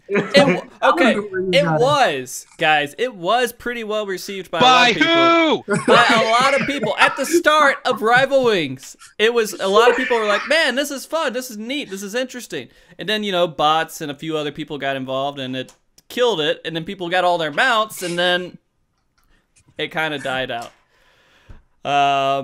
I don't know. Maybe it's still active over on the JP servers. Maybe. That's another thing. JP servers. Lots of the PvP changes and updates. Ross, what do you think? Do you think that when they make decisions, do they make the PvP changes based off NA responses or mostly JP responses? Well, I can tell you that they immediately hear the concerns probably quicker from the JP audience. Because it's easier. They don't have to translate that stuff. They don't have to have it translated to them to hear that. When you're dealing with EU opinions and NA opinions, there's an extra wall that it has to go through in order to get to them. I mean, they can probably read a lot of this stuff. I don't know how proficient they are. I can't criticize them because I don't really know, but I can assume that it's easier for them to receive the JP criticism than it is the rest of the world's. And I mean, that's just how it is, right? We're playing a game where the developers are based in Japan. And the only thing that we can really hope for is that the wall of translation hits that wall and then goes to them properly. But the stuff from the JP side it can get to them unfiltered. The NA side hits a filter before it hits them, right? Yeah. It's not like it just goes straight to them, so they hear this barrage of information and they go through it. And plus, I mean, when they look at the forums, but how many people post on the forums on the NAEU side? I mean, JP side, sure, but NAEU? Used to be a lot more. Used to be a lot more. Two reasons. One, I'd say 80% of the PvP community is now banned from the forums. Number two, you can only go about doing something so long without getting results before you get fed up and quit. Mm-hmm. It's like when Feast first came out, and even before that, there was a lot of activity on the official forums with people giving their feedback, posting ideas and stuff like that. But when you get met time and time again with either silence or the big middle finger of "fuck you guys, we're going through with it anyway," even though nobody likes it. Like you sort of stop putting the time and effort into providing this very well thought out feedback, only to be met with nothing. Mm-hmm. Or in some cases, the complete opposite of what your feedback was. Yeah. Mm-hmm. Yeah. And so it's been rough. In that term, in those situations, Herp, we kind of deal with that. And so I think there's not much we can really expect. Although, there is that new factor. I mean, you guys are all familiar with Rini, right? Yeah. She's been working hard. She made the Wolf's Heart, God damn it, the Wolf's Pups Den, right? And there's been some mixed reaction. All right, so there's been mixed reaction about that Discord. I think some people have bad opinions. Some people have good opinions. I mean, I think it's a wonderful thing, right? Tryhard is the big Discord. It's been there. It helped grow the community because it added a spot. Feast Chat died. We needed some place to talk shit to people. We need to be upset. So we all funneled into this one Discord and we just talk shit about people. And we let all of our emotions out and everything else. And so Tryhard really did that. And I think it helped out a lot. But I mean, you can't put a filter on that stuff. And so when people get into those kind of Discords, they're fucked if they're not good or if they're not passionate enough to try it out. If they just like, hey, I want to try out Feast, they go and Tryhard. And then they like, oh yeah, we found this new chat. And then they just see, man, this guy sucks dick. Fuck this guy. God, fuck him. Like, no, they never cover. I was wrong. It's Paladin. All you gotta do is press one button. You got cover. That's it. And so you just deal with this whole barrage of bullshit every single time. And that sucks. That guy's gone. He's not playing Feast anymore. He's like, oh, PvP sucks. Echo, echo, echo, echo, echo, echo. And it goes everywhere else. And I mean, that's just part of what it is. I mean, tryhard has those kind of issues. And again, it's great. I love playing it. I love talking shit. I love having a wonderful salt fest every once in a while. But, you know, if they moderate it tryhard and they said, hey, guys, you can't be, we got to change it to where you can't be abusive. That Discord would die immediately, right? Well, that's the appeal of it, right? I mean, I look back to the way I got into Team Tryhard was one of my friends reached out to me. He was like, hey, somebody's talking shit about you in this Discord I'm in. I'm like, hey, give me, where's that invite link? Get me in there right now. Yeah. And I can remember the first days of me getting into like tryhard Discord and trying PvP, and I ran into Danny, and he was like my #1 like flamethrower, dude. Like, if I got into a game with him, I knew I could look at the Discord afterwards and I'd see something bad about him. Are you talking about Dan Strive? Danny, Yeah. Boyo. It was Dan Strive. Dan Strive, dude. Yeah, and so, like, I would constantly get shit on, like, every single time. And I was okay with that. Like, I can deal with that kind of stuff. But, man, like, and there is the criticism, like, oh, if you play PvP, you got to have thick skin. I mean, sure. I mean, you're dealing with other people, and people are going to angry and stuff. You got to grow that thick skin, but it's not appealing. If I go somewhere, like I'm like, man, I don't know a lot about skateboarding, but man, I want to go be a skater. I want to go out there and get on my skateboard. And as soon as I go down there, I start rolling around and I fall down, and I just got lots of people. Oh, look at this fucker! He's sitting here on the ground. I can't even roll in there and roll my skateboard because he's trying to pick his ass up. If he was a good skater, I could just jump in there and start doing my little kick flips and shit. I would be like, man, I'm just going to go home and play around on my sidewalk. Right? And so it feels weird that you have to go through this barrier of, like, get good or don't exist. That's the competitive nature of anything. Yeah, it is. I mean, if people will act like, oh, like, people aren't like this in real life. Like, dude, if you go join a recreational soccer league and you suck, people will give you shit, too. Like, they'll maybe be, they're not going to tell you to kill yourself or, they may. Mental disabilities, but yeah, people are going to not like you if you suck at things. Yeah. And so then there's also another place where there's probably soccer areas where they're like, all right, if you want to learn soccer, come here and learn soccer. And they're not going to tell you you're shit when you trip and fall down or you kick the ball the opposite goal or something. They'll say, all right, this is where you need to kick the ball, right? Yeah. And so there needs to be some sort of location for that. And I think Rennie helped with making that kind of location so people can get introduced to Feast without getting stabbed in the throat.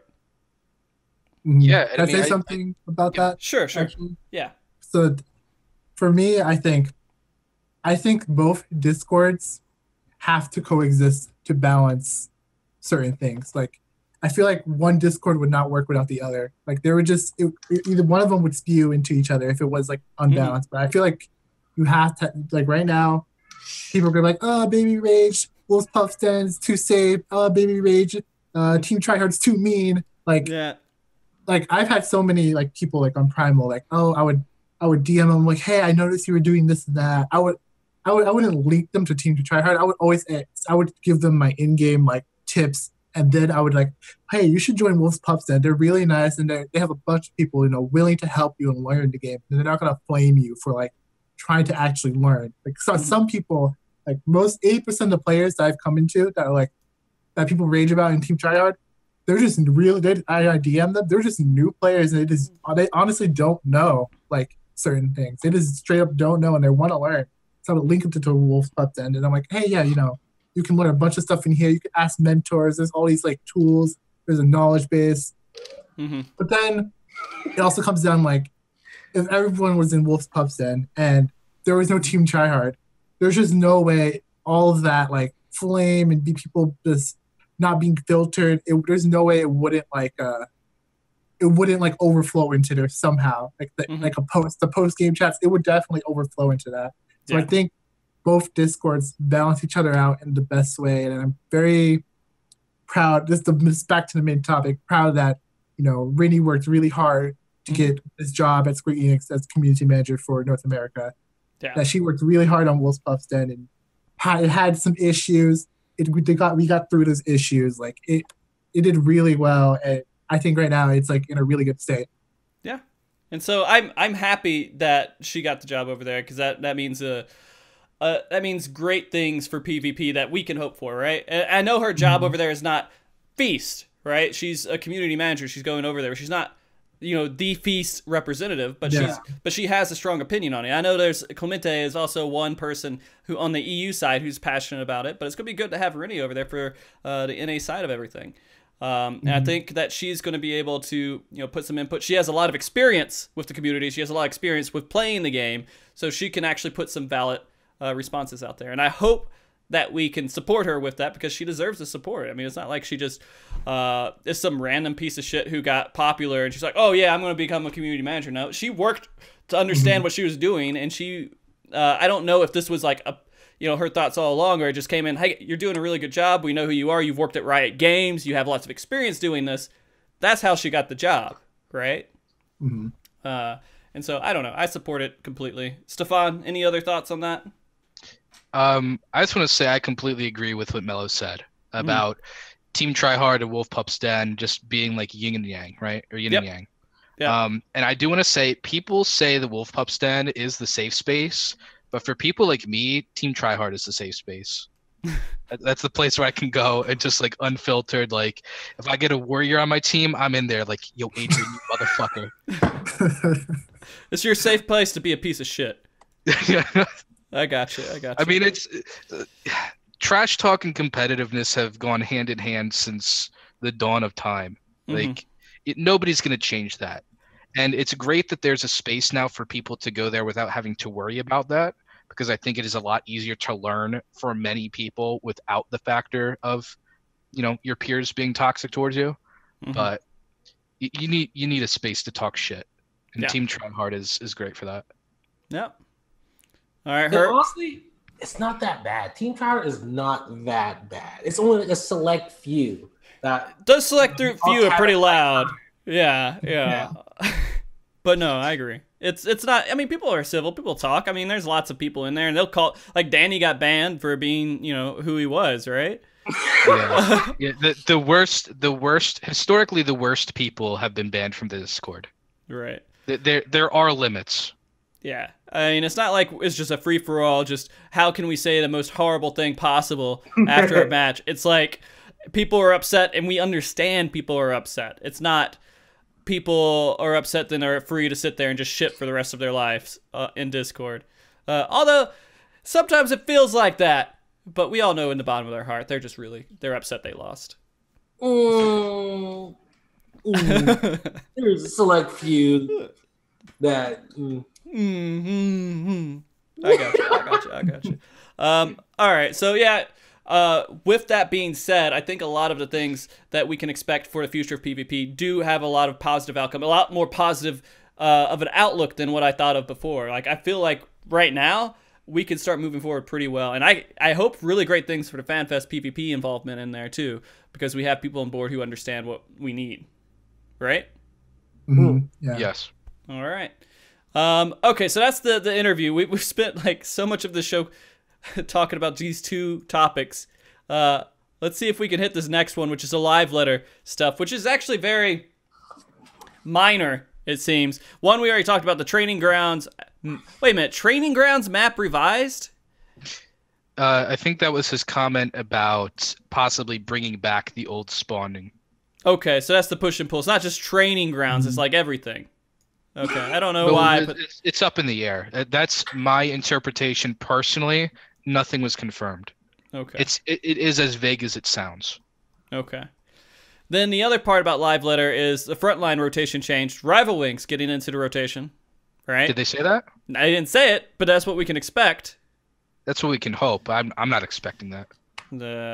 It's not a frontline. Well, I mean, it just needs to be in there as frontlines. They just, instead of saying frontline, they should say large scale. Battleground ripped right from WoW, right? Not why not? But yeah, some sort of like large scale PvP rotation. HUD adjustments. Oh, go ahead. For the front lines, what he said in Japanese is that he wanted stuff to be like daily. Like that's from not just official translations, not people translating on a Discord. Like the actual Japanese words he used. He said he wanted stuff to be in like a daily, this, if you have like, let's say Seal Rock or something, you have Seal Rock for Thursday, Rival Wings Friday, like that kind of thing. Yeah. Okay. Look at Herp. Getting up to that camera so close. You were listening so intently to that. But yeah, having it. What the hell? Where'd you go? Get back here. Damn it, Melo. You messed up everything for like half a second. It's okay. I didn't do it. But yeah, no, having that rotation would be pretty good, because then it would say on this day we want everybody to do Rival Wings, or on this day we want everyone to do what's that? Shatter. Is that PvP, guys? Is Shatter PvP? Oh my god. Okay. I feel like we had this conversation like I feel like we've had. Yeah, I feel like this conversation never goes away. It's not PvP, man. It's okay. All right. HUD adjustments. What HUD adjustments do we need? I have no idea. I was surprised. I was like, what? I didn't know that was a problem. They said what they were, right? I can't think off the top of my head what the adjustments were, but it was something that about like displaying more information over the player instead of it was along the same logical lines of having the new spell effects for CC. And I forget what it was. Does anybody in chat remember what the new HUD thing was?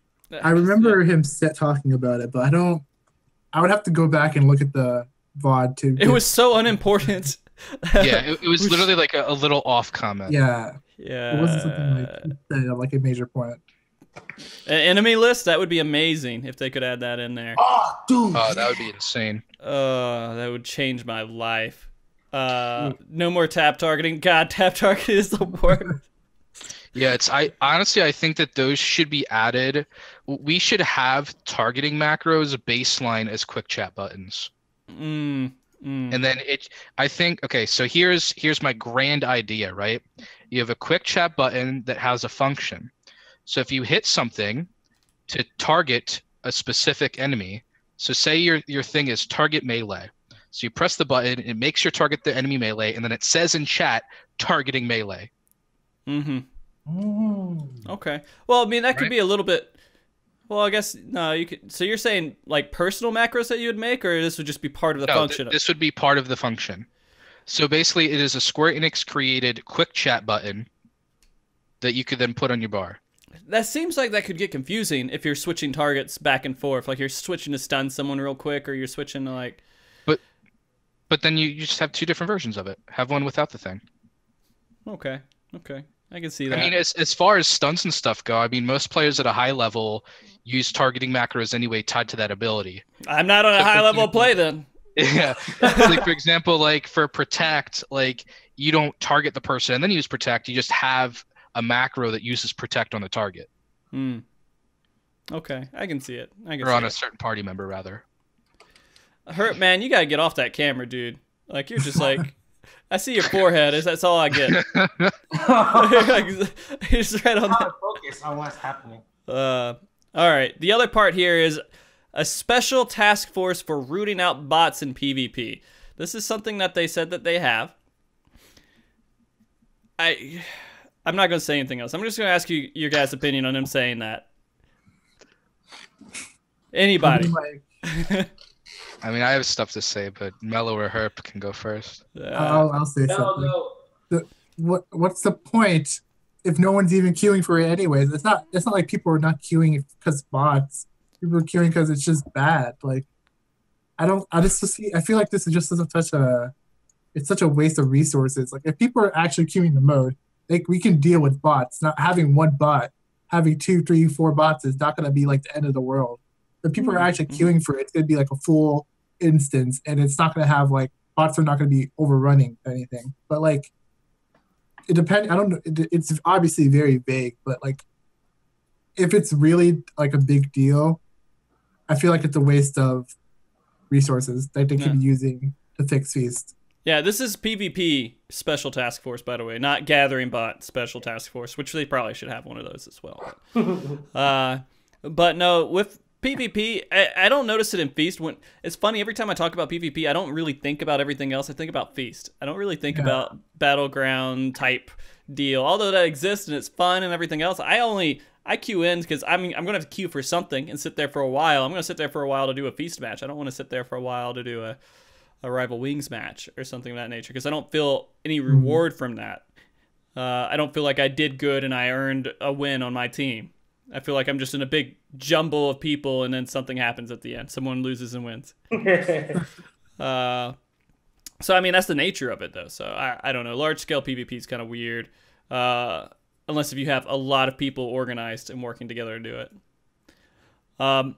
Okay, so, Stefan, go ahead. Stefan, what you want to say, dude? Regarding the task force. Yes. So here's the thing. Some of you may know me as the person that was very zealously going after win traders for about 2 years straight in Feast. Mm-hmm. Those win traders are still win trading to this day. Mm-hmm.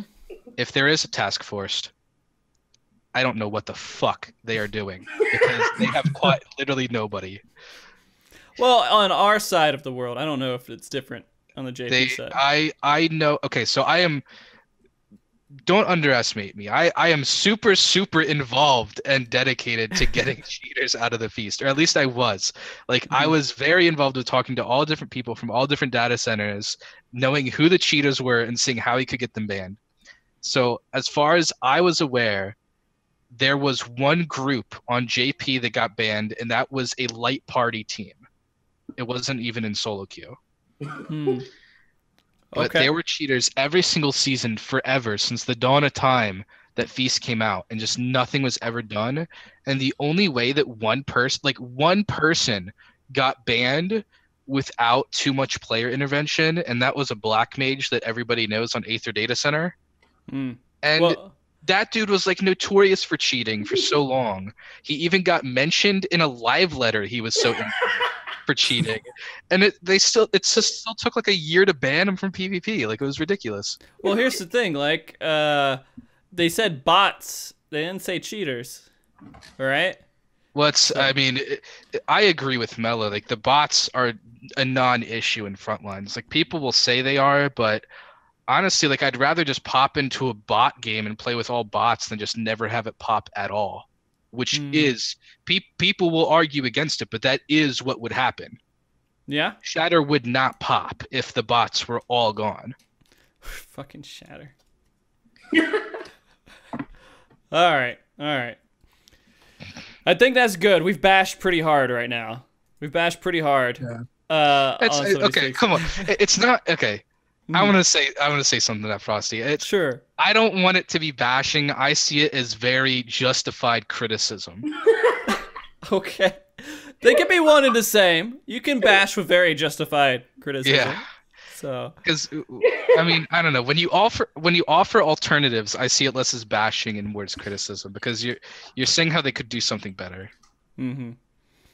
Yeah, I mean, there are lots of things that they could do better, and we just want to see it happen, right? We want to see our complaints validated. We want to see the reason that we're yelling and being upset countered by something that makes sense. And I feel like that doesn't happen a lot, but maybe that will. Maybe things will change. I have a positive outlook for how this stuff's going to be going forward, at least starting with maybe the next season of Feast. We can start seeing this stuff, but yeah, we just have to wait and see kind of thing right now. Yeah, that's what it is. All right, so we can get into a little bit of a meta discussion here. If you guys would like to. I don't know if you want to. Yes. All right, so throughout seasons and Feast and everything else, there's been some things that are balanced and some things that are not balanced and some things that we hate, and every time it happens, we flip our table and we yell and scream. And what's out of balance right now, guys? What's the biggest issue in the meta and out of balance? Melee roll. Yeah, let Melo. All right, let Melo go. Okay. Let Melo go. First, I never gonna say anything about any class, but the most dire issue that I've seen is just the stupid map. What is this? Why do the boxes have so little HP? There's so many issues with this map? It's just like you could have meme warriors and all red mages all over the place, but it wouldn't even matter. But like the map has so many core issues. It's like you gotta start somewhere. Like fix the map, you can add like you can go revert some changes to some jobs. Like that doesn't take many resources. When I think about these, I'm trying to think of what they could do that doesn't use many resources, because that would be the most ideal thing for Square Enix to do, obviously. Okay. And if you're not talking about the map, it's just like Warrior's just so underwhelming right now. It's just not that great. If you're playing Warrior in a Diamond Platinum game, people say you're borderline throwing because that's how bad it is. It's just Warrior is good, dude. In the North America specifically Primal and Aether meta, Warrior is really bad. I know in Chaos meta for metas, there's a lot of Warriors in EU that play. Am I misunderstanding this completely? If you have a coordinated team, Warrior is like the best tank. But it doesn't matter because they're you can't the kill masters anything. of offense and defense. It's just like, and then if we're talking about weak stuff, and now we can go into the strong stuff. Everyone already knows Paladin's broken. It's just straight up broken. You guys just suck, man. You guys just suck. It's all right. It's broken. Holy Spirit does way too much damage. Cover is just the most broken ability. Oh, God. It's just everything about Paladin is just frustrating to play versus it's like you get cover and you're like, oh man, it's not even like oh man, we'll get them next time. It's like you're not going to get them next time because they're definitely going to have gauge for cover. Especially like the more skilled paladins that are always on point with covers and stuns. I think that's the problem, is that the skilled paladins are so much more noticeable than like skilled other players. I mean, that's why this meta job balance. Yeah, this meta evolved into like a LB at calling 4 or 5 thing because all the healers are so good. The tanks, there's a bunch of paladins running around. People can't die. It's already hard enough to kill people. You add a paladin or Dark Knight on top of that and good healers, how are you going to kill people? You have to wait to calling 5. That's why everyone kind of just like, they don't want to sit there and not do anything, but so they'll do like a bunch of countdowns. But as soon as those boxes come up, everyone is on those boxes. You get both those boxes. I mean, most people are. Okay. Most good higher tiers. Okay. But if you don't get those boxes, you're basically asking to lose because you already know if you lose both boxes, that's a melee LB just waiting to happen in calling. They're just gonna hit that ball. There's no counterplay either, so you can't like just like you just need to get good and play versus play around melee LB. Melee LB, stun melee LB. That's what you got, right? That's all you got. So you have to rely on like you have to predict the stun, like the timing of it, because you could stun, but it might be too late still and still go through. It's just not fun. I just don't like sitting there healing, I'm like, so if let's say I have a weaker melee or tank, I'm sitting there like healing so hard and I have to go to calling 4 and 5 and it's just melee LB and I'm like, well, I guess that's what it is. Just gotta accept fate at this point because that's what it is right now. It just feels horrible to play. Is the solution to kill the tank's defensive plays in the game? Like what do we do to fix tanks to where it's okay? I just don't. Just this Crystal Tower patch. I just don't. They need to go back to what it was before. This Crystal Tower patch just. Well, even if they go back, will people die faster? I feel like people did. Yeah, here's the thing. So before, when you had a larger map with a bigger play area, paladins had to play around running to the people that they needed to stun. So, for example, if you're on Lycanweed and the healer's behind the tree or behind the median, and then the fight is further away, the paladin had to run over to stun the healer and then run back to cover somebody. And now everything is just so condensed in this little area that it's really just sort of subtly buffed paladin because of the play style of everything is just right in front of them all the time and they don't have to worry so much about movement. So, I mean, that is a thing, but you can also kind of make that a thing in this new map, right? You just play around the walls as a healer. Sorry, go ahead. No, I was just going to say, if you play around the walls as a healer and you try to keep your distance as much as possible, you're still having that same effect with the paladin, right? Yeah, it does to an extent, but the issue is, there's so many takes that complain about healer positioning, and like, Lion's in the chat right now. He has so many issues playing versus me because he has to run across the map just to like CC me. So, Paladin, that's also not even an issue for Paladin sometimes because they can just Holy Spirit and use that as their, CC.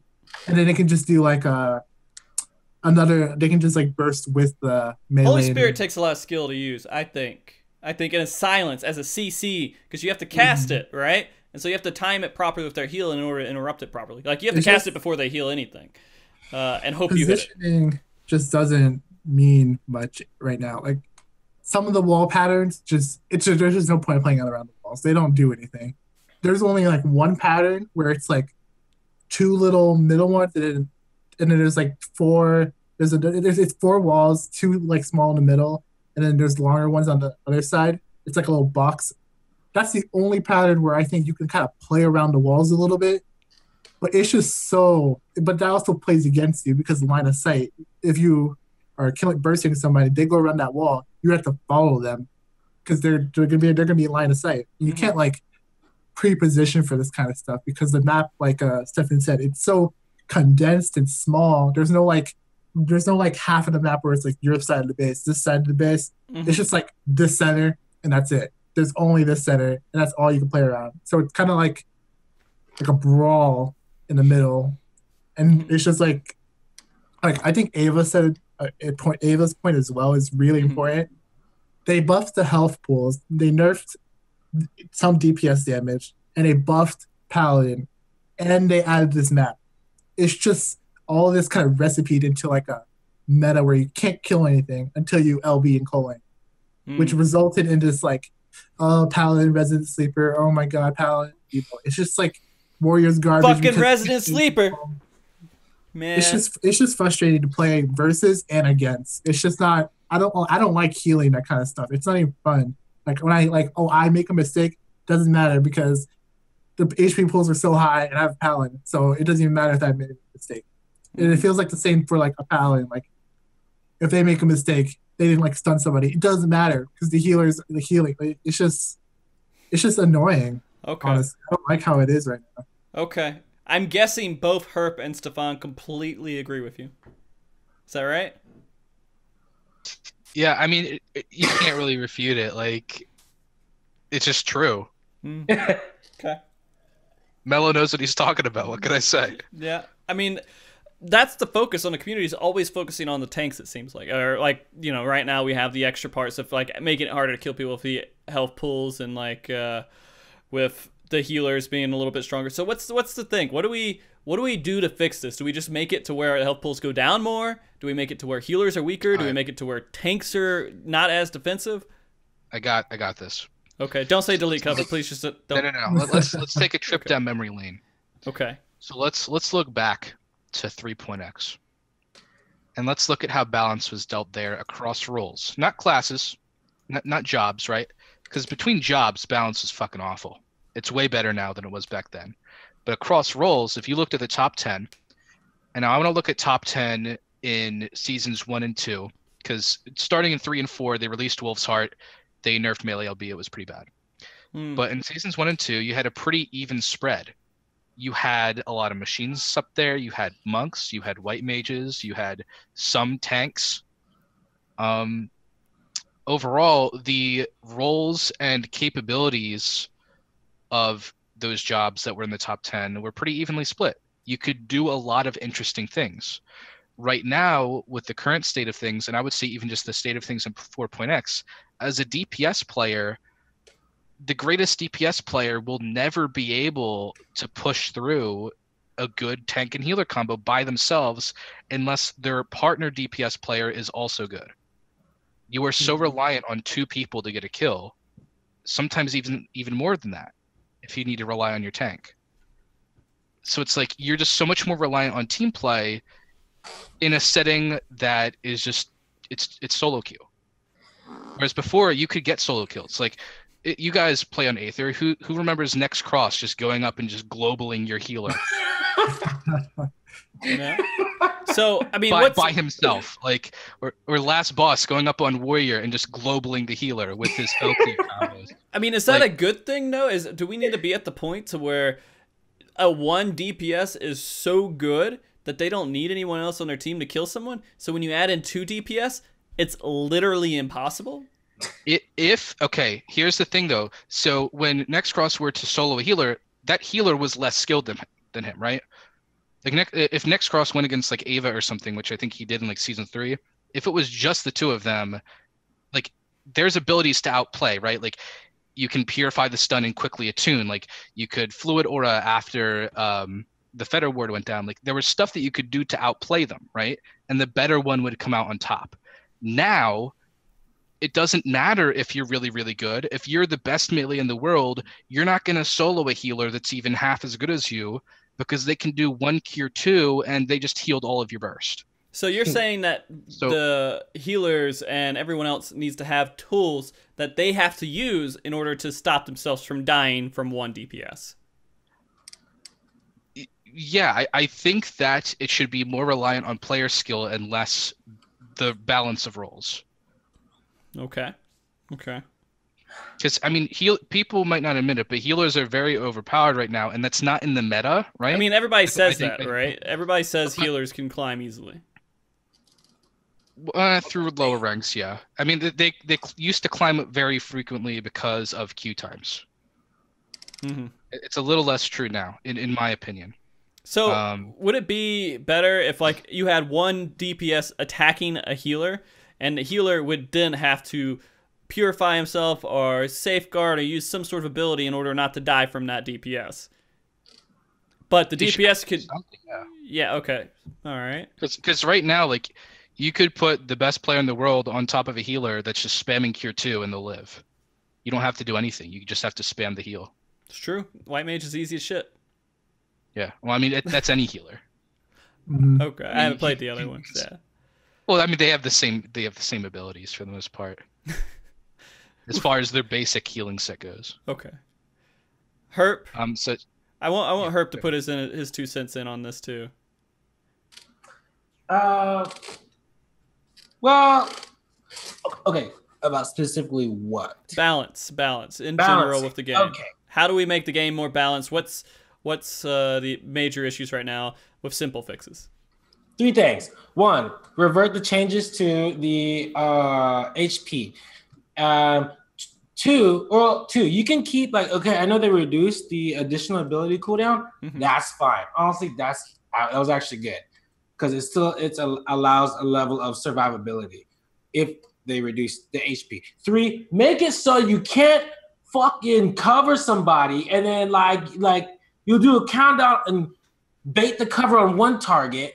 And then you're like, all right, countdown on the next time. We got the cover baited out. Let's go. And you put the countdown on another target, and that target will get covered too. And you're like, it's calling for what the fuck? Delete that stuff. I mean, fine. Don't delete cover. Cover's fine, but make it so you can't do that. Cover. You basically cover almost 2 targets at the same time. What's the answer for the tank in that situation? So he covers someone. He knows there's going to be a hard swap. What's the answer to follow that up with? Well, yeah, you can either stun or hope you healer. You can't do it all like Paladin can do now. They can heal and cover basically 2 targets at the same time. They can do it all. They can do everything and stun. I think when you press cover, it should just automatically cover everyone that's in your radius, and you take half damage. But it should be like a bubble. Like it just expands out, and you just keep covering it. It keeps going until it gets the whole arena, and then everyone in that bubble, you absorb all their damage. So I mean, that's what it feels like, at least for monk culling time. There is counterplay in that situation, right? And the answer would be that the tank on your team, when he sees that the DPS are going to be swapping targets, should be stunning the enemy paladin to give you some time before the second cover goes off. But I'll counter my own point and play the devil's advocate. I think that precision, right? So the fact that he would need to stun, and then you guys would have to then kill the new target within that 3-second stun before he can just, he's sitting. Stefan, are you there? Did he rip his mic out? Mute. Oh, okay, there you go. Oh God, I was scared. So he's sitting there, right? And Yeah. he's It muted again. What are you doing, Stefan? if I just press my keyboard, will it mute me? Is that it? I don't Fuck, know. well, my special effects are gone. All right, well, basically, picture me slamming, just smashing my fucking cover button right now. I'm waiting for the stun to go off. And as soon as it goes off, that person's life is saved. So if you guys cannot stun the enemy paladin and then get that kill within 3 seconds, basically, that strategy's bunk. That's too much Like, coordination for solo it's- queue. It's exactly, and that's my point, right? It's way easier to just press cover than it is to coordinate around cover, which is, I think, the problem. Okay. You think there should be more skill involved with using cover, just in general, than having to just have a one push answer? I think the answer is just to have a cooldown on it. Okay. I don't mind trying it, man. I don't mind them going out. At this point, I've heard so many complaints. I would be happy if those complaints would stop. I liked it at the beginning of 3.0 when everyone was like, "Oh, Paladin sucks." I was like, "Yeah, time to beat the hell out of people, make them feel bad because I'm a Paladin," and I felt good about that. But I got mad at a certain point. I was like, I might be trying Dark Knight for a little bit, but it's okay because eventually went back to Paladin and it became overpowered and it's been overpowered since. I'm okay with Paladin sucking for a little while, guys. I don't know. I want the QQ to just stop. But then again, people are going to start crying because I'm playing Paladin, right? Does anyone cry when someone plays Dark Knight? They cry about Warrior. No. But they're like, "Oh, Dark Knight, you're a respectable person. You play Dark Knight, I respect you." Hell yeah. Come on, that's what I want with Paladin. That's all I want. I want to play Paladin, and people be like, "I respect his decision to play Paladin." I don't want it to be like, he's either a fucking meme or OP. Well, Paladin wasn't a meme in season 5 and 6. They were legit in 5 and 6. I mean, they weren't OP God, but they were still very playable and respected in 5 and 6. Mm-hmm. I mean, it had the skill where you're just doing physical damage, right? That's all you're recovering from, so you had to play around. Like, the magic damage didn't really, it went straight through cover. So that was kind of an interesting point, was that you had to play around what the other jobs were on the other side. So you had to think a little bit more. Now it's just like, cover, okay. Yeah. You're good. And it just you get a cover. You get kind of secures what the meta is already as well. Paladin, let's say they're doing a burst, it's the first minute of the game. They can make sure you get to calling so you can LB. That's another thing. It also revolves around the current meta of LBing and calling and just winning the game by that, having 2 kills a game because of LB. Like, Paladin secures this meta to even let it happen because it's like, oh, the healer gets CC'd and they're bursting. Well, I could just cover in Clemency.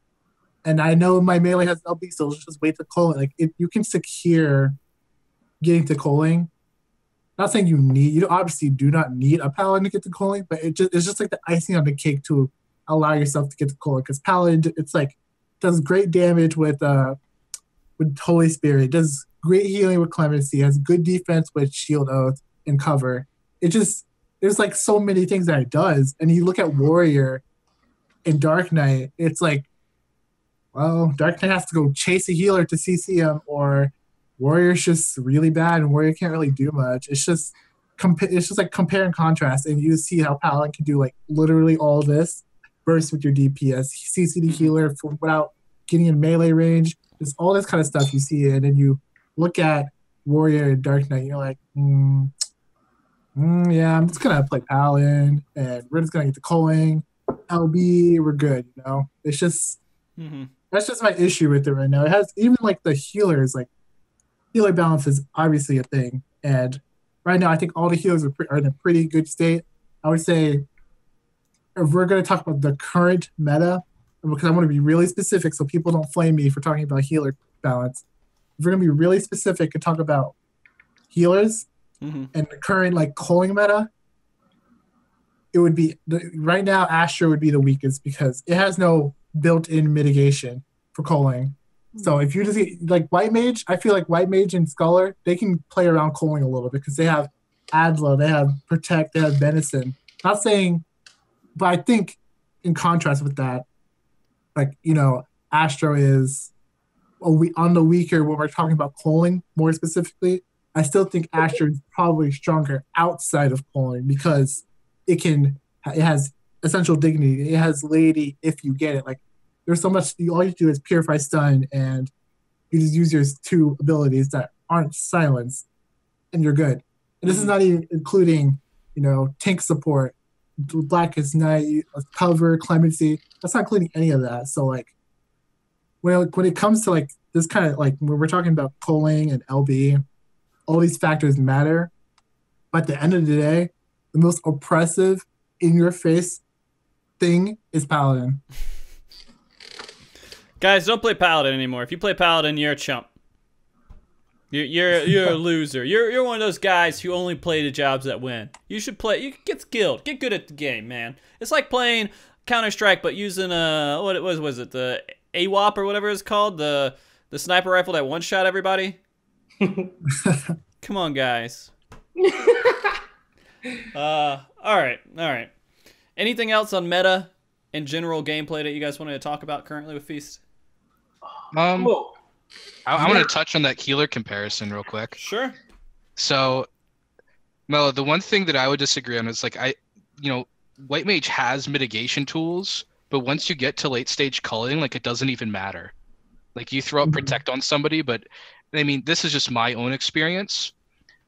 I feel like White Mage is actually weaker than Astra in culling for the simple fact that even if if you're taking out the factor of melee LB, right, and it's just regular, damage pressure, if you get stunned and you don't have benediction, Benison will not save anybody like it would have before outside of culling.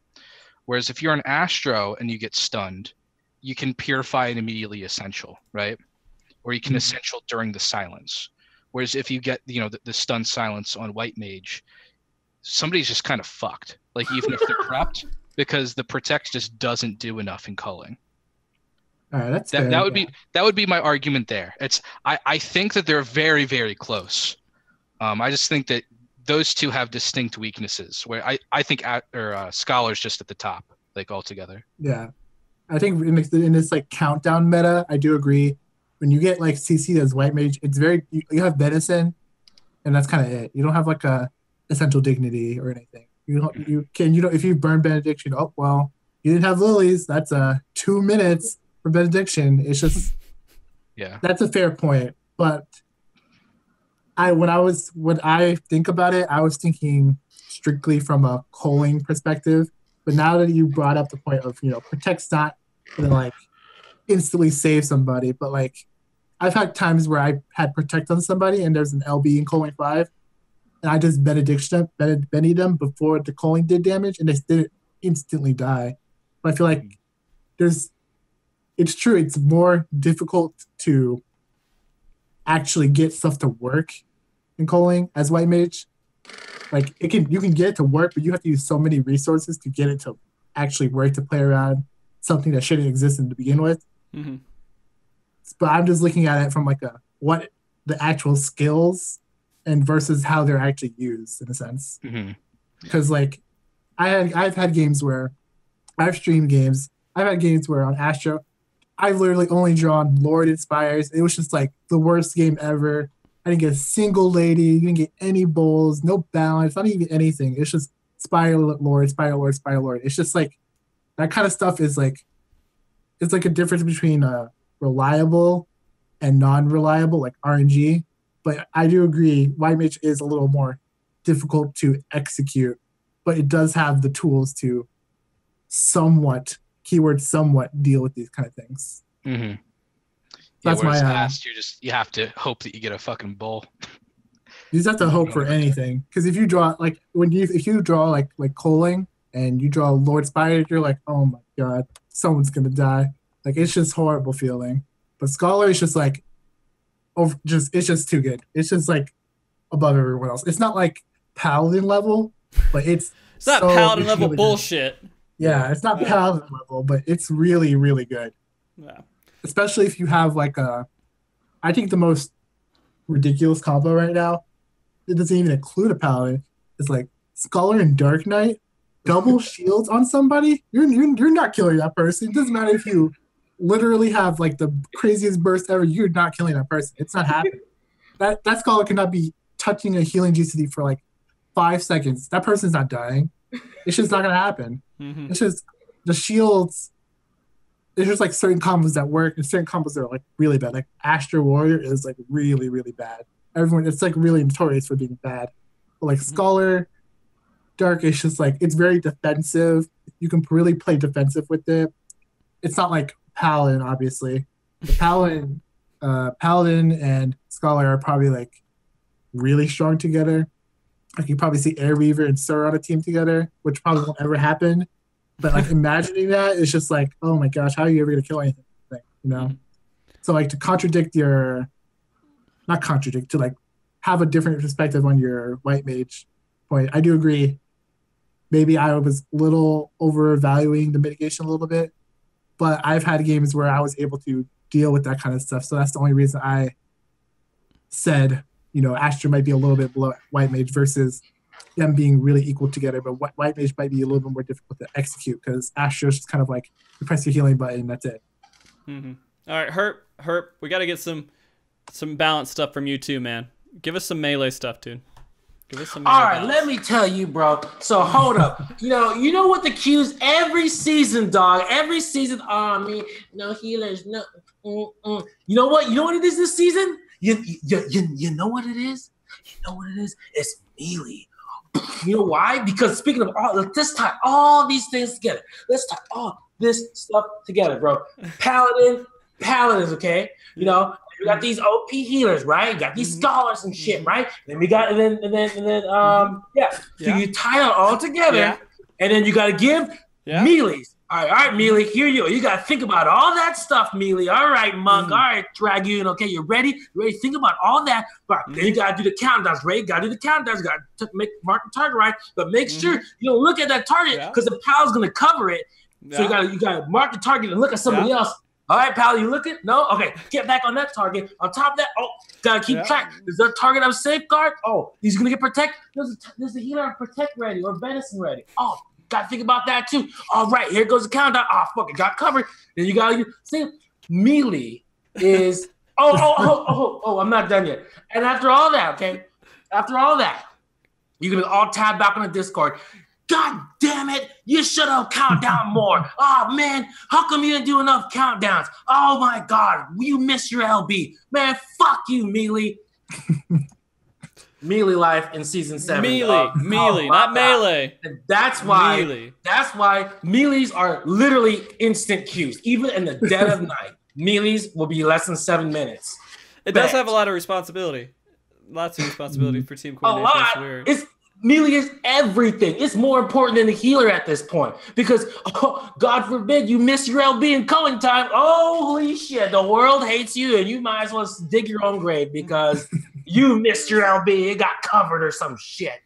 Melee life, season 7. So, just in general, the responsibility Melee has to deal with is kind of bullshit. Not like Samurai versus Monk or like Ninja versus Dragoon or anything of that nature. Yeah, it's not.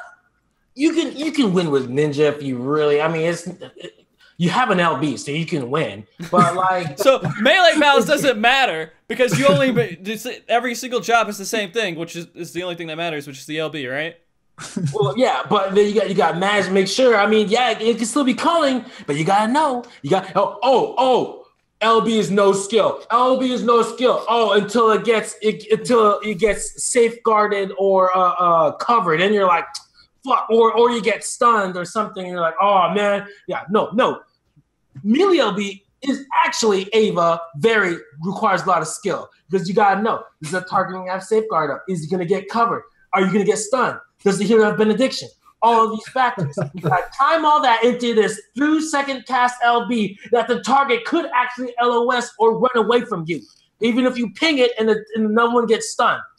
The hell, and then you lose, and that's melee life. I guess that's the most depressing thing is that like when you're talking about melee, we're not talking about anything besides just core mechanics of melee. We're not talking about specific things to Dragoon or Ninja or anything else. We're just like. The way that melees are that we have to I love chat. Yeah, Ava. You don't have to. I had to say it because I heard Ava on the street say I got so triggered. I was like, what? I was like, wait, what? Wait, has he said Limit it Break has no recently? skill? And he used to say that back in the day when it would one-shot you. Yeah. It's basically season 1 style LB. Yeah, it's a one shot. Yeah, but it can still get sun safeguarded or all of the above. You have to time it perfectly. Yeah. So I think that's the general concept I guess we want to get across is that Melee needs to have some sort of ability within their job themselves that makes them differentiate themselves because every Melee is the same, right? Every Melee is pretty much the same thing. Almost. Is it? Almost. Really? Monk was that's powered retarded. Well, I mean, in the current meta, right? Oh yeah. Like Dragoons, talking about melee, Dragoons can burst pretty much every 15 to 20 to 30 seconds. Monk, they can burst like about 30 to 40 seconds completely, or they can just do a quick tornado kick or whatever. And then Samurai is kind of like Dragoon, except they can dash where the fuck they want. And then Ninja, they do the wave? I'm like, I don't know. All right, Stefan, what's your thoughts, man? I know you're dying for it. Whoa. Come on, I know you're dying. I can see your face. You have this little cocky ass look on your face. You're just like, I got something to say. I can see it right there. It's drawn. It's drawn out for me. No, I was just gonna say I think there's some really distinct things that separates Melee from each other, and but does it affect the balance? Yes, Okay. I think so. And after I say this, I wanna see what Herp says and see if he agrees. But I think Dragoon, especially, and then also Samurai, are just a step above Monk, and then which is a step above Ninja right now. And so I'm gonna start from the bottom, right? Ninja absolutely sucks on the new one. I'm sorry, but like it's CC effects and everything like that. Like it's so fucking useless. Like just really, really bad, and like it just doesn't work. Like I thought like watching Vossler play it in the previous season was like really interesting to just see like how towards the end of the game or like in calling like someone like in Weed like throwing out binds and stuff like that to try to kite for his team and create openings. But like that just doesn't happen anymore. Mm-hmm. And then you get to Monk, right? Like Monk is like your cookie cutter like Melee, and like I really just think it should do more damage. Like I liked Monk in season 5 before its initial nerfs, when like if you popped Riddle of Fire, like as a healer, if a Monk popped Riddle of Fire, I was like, oh shit, like I'm gonna have to do some serious mitigation right now to try to make sure Monk doesn't just burst somebody. Because you could do like 80% of somebody's HP bar on Monk, but then they nerfed it, and like you can still burst okay, but I don't think it's as good as Samurai for one thing. Samurai, well, two things. Samurai has mitigation with what's that ability called? Chi-Ten? Yeah. Yep, so you have Chi-Ten, which is insane. 50% reduced damage for 3 attacks. Like, holy shit. And then you have your dash. So you can completely just cuck somebody's burst by just moving away from them, right? You just dash away and save your life. And Monk and Ninja both, I mean, Ninja can kind of do that, but the Ninja sucks. And then we have Dragoon. And I think Dragoon is like a half step above Samurai. Because not only do you have a good gap closer, your gap closer boosts your Blood of the Dragon, which means you get more Nostrons from using it. And then you have Elusive Jump, which also gets rid of like CC effects on you. And so it's like you can do the same thing that Samurai does, and you don't have like the added defensive of the dash or of the Chi-Ten. You do have the dash, but then you also get fucking Piercing Talon, which is like an execute on the target when they get to low HP. And then you also have Nostrand, which I think isn't mentioned enough. Like Nostrand was good before, but now with this new map where everything is so cluttered together, it's super common for you to hit 2, 3, sometimes even 4 targets with an ability that does 3,000 damage. So it's like a Death Flare, which is now a lot more like it just hits multiple targets a lot more often now since everything's so cluttered. Mm-hmm. Okay. So I just think that Dragoon is probably in the best spot of the melee. It's like those are all minor differences, but I do think there are some differences. Okay, Herp, do you think he's on point there, huh? Yeah, pretty much on point. Yeah, Okay. but I will say this though. I forgot what that ability. The Samurai Burst with the what's that one? You use Kenki. The fuck. What does it do? Orange. Shinten? Shinten? Is it Shinten? The one you go, Yeah. damn, that shit, Yeah. man, that shit hurt. That shit could hurt, man. For real, you hear that shit coming, you're like, oh shit, damn, I'm already dead. Fuck. You know? So Okay. So we don't want to leave anybody out here. We want to talk about ranged as well. And Melo, do you have any opinion on ranged? Yeah, I got an opinion. Okay. The reason why everyone's like, oh, range queue is so long. You know why? You know why range queue is so long? Takes no skill. You don't Easy. have to do anything. You have no responsibility. You just sit there back and you're just chilling, putting up your dots, doing your bursts and the melee system burst. You have no pressure on you to it's just like chill mode. Like you're chilling out. This is a chill stream now, guys. We're range queue. We're gonna sit in there and like chill out. Like it's just so it's just like that's why everyone queues it. That's another thing. Like Herb said earlier, that's why no one wants to queue melee. You have so much responsibility. You do countdowns. You have to deal with getting stunned 24/7. Tanks sitting on you all the time. It's just like in range. It's just like oh, chill out, and then someone comes toward you. Oh, I'll just move back. You know, just we're fine. We're chilling. Oh, so they're bursting me. Safeguard. We're good. Just cut around in a circle. Like it's just range just has no responsibility. I'm not saying all range have responsibility. Like, all range have no responsibility, guys. Like more They're particular. worthless. Summoner, Bard, and Machinist in particular are just like chill, relax. We're just chilling out, you know. Mm-hmm. Just put up your dots, do your thing, you know. Press your button when the melee says to. Like it's a kind Well, like the that. melee does a countdown. You're like, should I switch? You just do whatever you want. I'll just And keep you going. don't get punished because you're not in the forefront of this fighting. You're just in the back, so people don't see that you're messing up as much as a melee missing an LB or a melee bursting the incorrect target. But they don't see the ranged bursting a healer randomly, and like, why'd you burst the healer kind of thing.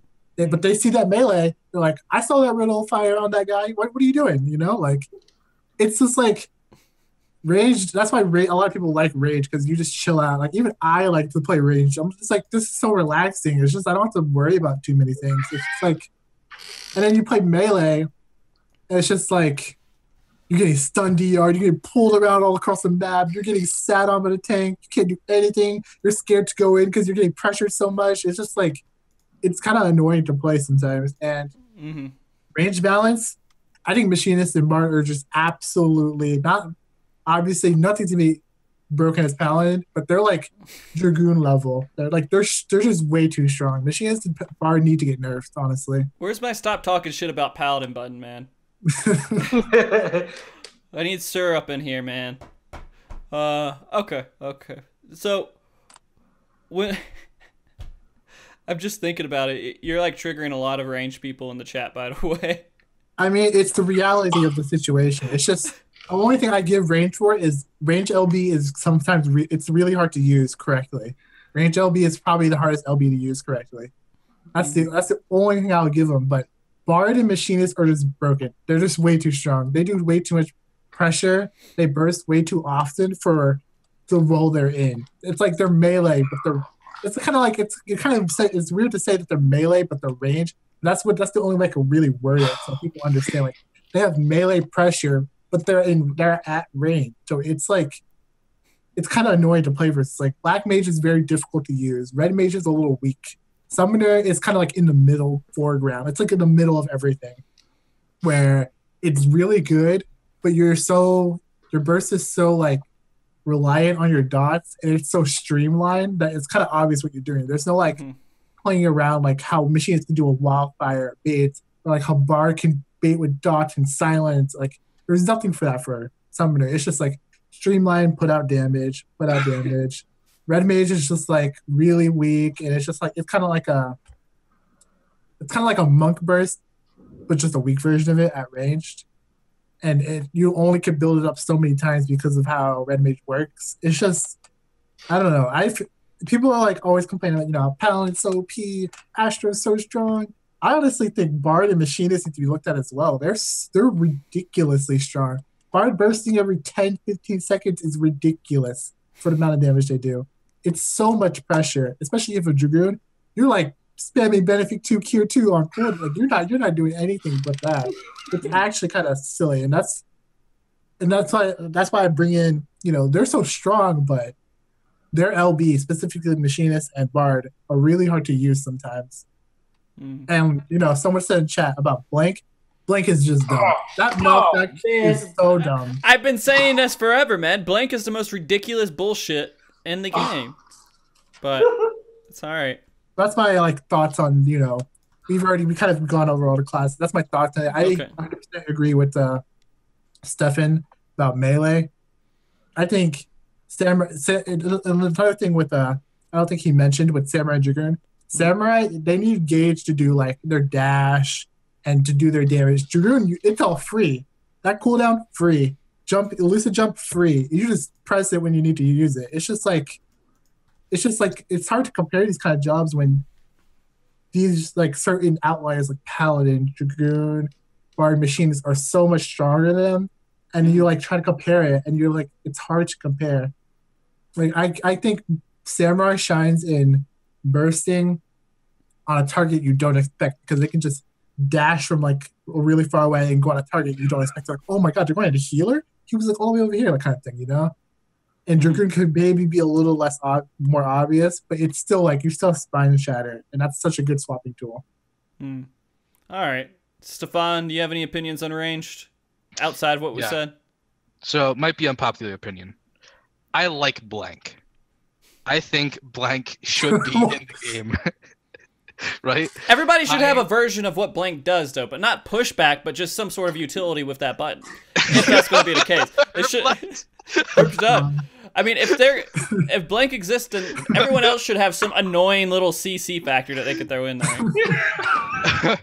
Okay, so the thing is though, I particularly really like Machinist right now, and it's because it's super strong, but it's not as easy to play as some people might think. You have to set up flamethrowers, which, I mean, it is easier to use flamethrower now just because of the whole clumped up metal we've been talking about. But having Blank to use as a utility to peel for your team, having that stun to use in situations where you can apply it to, those sort of decisions are something that I wish that every class had the ability to make. Bard, yes, it does so much more damage than anything else other than maybe a free casting black mage, but it's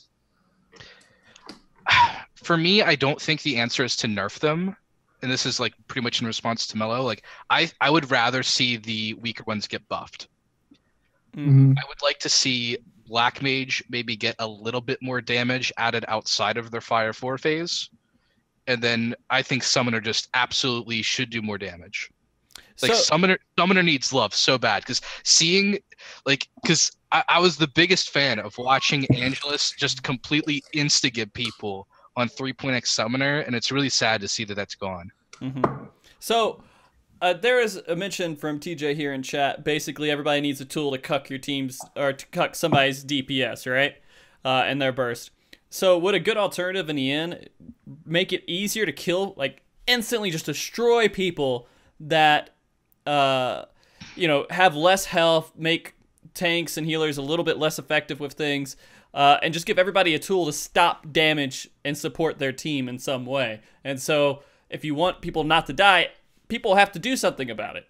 And so now we're battling people having skills and abilities and having awareness of when they need to stop someone from doing DPS. Would that be the solution to making it more fast-paced and interesting? It would be really great for them to do that, because it would promote, actually thinking about what's happening in the game instead of just, sitting in the middle, using all your cooldowns and hoping someone dies, kind of thing. So that's kind of some of I'm not saying all games are like that, but some games, the rare occasion, that's what games are that come to end. They're just in the middle, they're spamming all that stuff. Excuse me. And I think range should have some form of utility, but like I said earlier, they have to be extremely careful because the range, right? Like I said, range do not have a lot of responsibility, and if they give them responsibility, I feel like that would help. That would help queue times. It would help a lot of things, but they can't. It's like kind of like Paladin. They can't have it all. Like if they get utility, something has to be removed. Well, I mean, there needs to be different styles of DPS. The DPS that do like ridiculous amounts of damage, and the ones that can stop people from doing damage. But how do you balance that when you have a team that's fully just stopping damage completely, and the other team is just like kind of stopping damage? But that's where you like. That's the time. Like that's why I've been a little more curious. I've been thinking about it more recently. That why don't people play around cover? I feel like people play into cover and not play around cover now. They just like burst into cover. I'm like, just why don't you just bait it? And you have that, like Stefan said, you have that window. Use that window to burst another person, or you can literally bait cover and go on the same person because if a paladin is not dumb, he's gonna take it off. He's not gonna let the cover tick forever. Right. So if you just play around cover, it's kind of weird because no one's really had to do this in this new PvP. No one's had to like play around the class. Like at 3.x, you had to play around monk burst, play around machines between the eyes, play around these kind of things. Mm-hmm. But like right now, you don't have to play around too many things. It's like you do, but you don't. You just see people running at you. Up, I just need to make sure I purify at the right time and get my heal off. You're not really playing around a specific job. But now that you have to, I feel like people are just not doing it. They don't want to put the effort. I'm not saying people don't want to put the effort into it, but they're not putting the effort into it. Like on Melee, when I play Melee on Aether and I'm against Sir, I do so many things to try to bait that cover. I love how his fucking name comes up like 5 times, 20 times in this podcast. Well, he's the most notable person that is a paladin. Like a really great paladin. Yeah. That's really notable.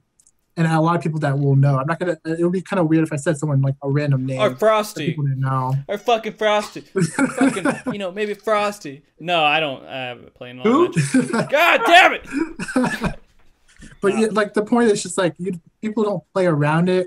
Like I'd like do a countdown on like a range. I'll dash to the healer. Maybe start sprinting over. Oh my god, they're about to burst the healer. I need to go cover him.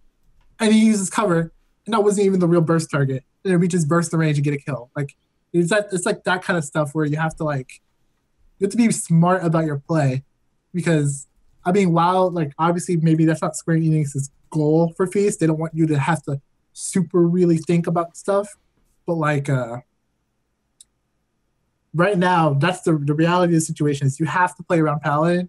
And I don't think people are respecting that. People are just like playing into Paladin instead of playing around Paladin. And back to the main point about range DPS, I do think I'm just like when I'm healing like on Astro or like White Mage or Scholar, when I see a summoner or like in a melee combo, I feel like they do a lot of damage, but it's just like it's so over time that it doesn't seem like it's that much. Right. Like you can benefit to Essential Dignity, burst is gone, but then after that, there's still burst going. It's still going. It's not over. Like I feel like that's like a key difference between mainly Machinist and Summoner. Like Machinist versus like it's like stun gun between the eyes, bam, deleted. Summoner is like you're just pumping out damage all the time. It's just like constant over and over. Unless you die and your April flow gets messed up, it's just like all the time. And if we give ranged utility, I feel like, and they keep the same like damage numbers, I feel like they would become a little bit overpowered to the point of even like overcoming Paladin level overpowered. So screw range. Range is overpowered, guys. Just screw them. We don't need to do anything. It's just I don't want people to get the wrong idea when this stuff is kind of being said, because I don't want people to think, oh, Paladin is just way too, it's just bonkers, it's crazy. Like it's, I mean, that's how we work in hyperboles in like everything that we do, though. Like we say something and then it's taken to the point of, well, this sucks because of all this stuff, when it's really the range is not that crazy. And I think the meta, I mean, it does, you feel it with good players and everything else, but it's not so crazy that it would prevent you from wanting to play. Although some people, of course, right? Not like I play all the roles to a certain level. Like obviously, I'm probably the weakest at tank, and then the second weakest would probably be like a caster. But like healer and melee and range, I'm not gonna like boast, but I think I play it at a pretty good level in like diamond plat games, and I'm just trying to use my perspective mainly as a healer to like if I see these kind of changes happen, like for like range DPS or tanks, I would feel like I would get more frustrated because I feel like if they have a good range player, I'm like totally screwed on top of having like a good enemy good tank. It's just like maybe it's just because we're so used to healers being so strong all the time versus 3.x where melee were like gods, specifically monks. And we're now in this stage of life where we're like, oh, now healers are just like gods, essentially. It's just like, I don't want changes to happen that like essentially overtip the scales of balance to almost to the point where it's like it just scales like all the way up here. And then since they buff, X roll, now this roll is like super low because it was like in the middle before where everyone was in the middle, and then it's like went like this way. Yeah. Yeah, and it happens. We can we believe we're right when the meta hasn't really formed to a point of where it would, because meta really technically should be balanced around light party.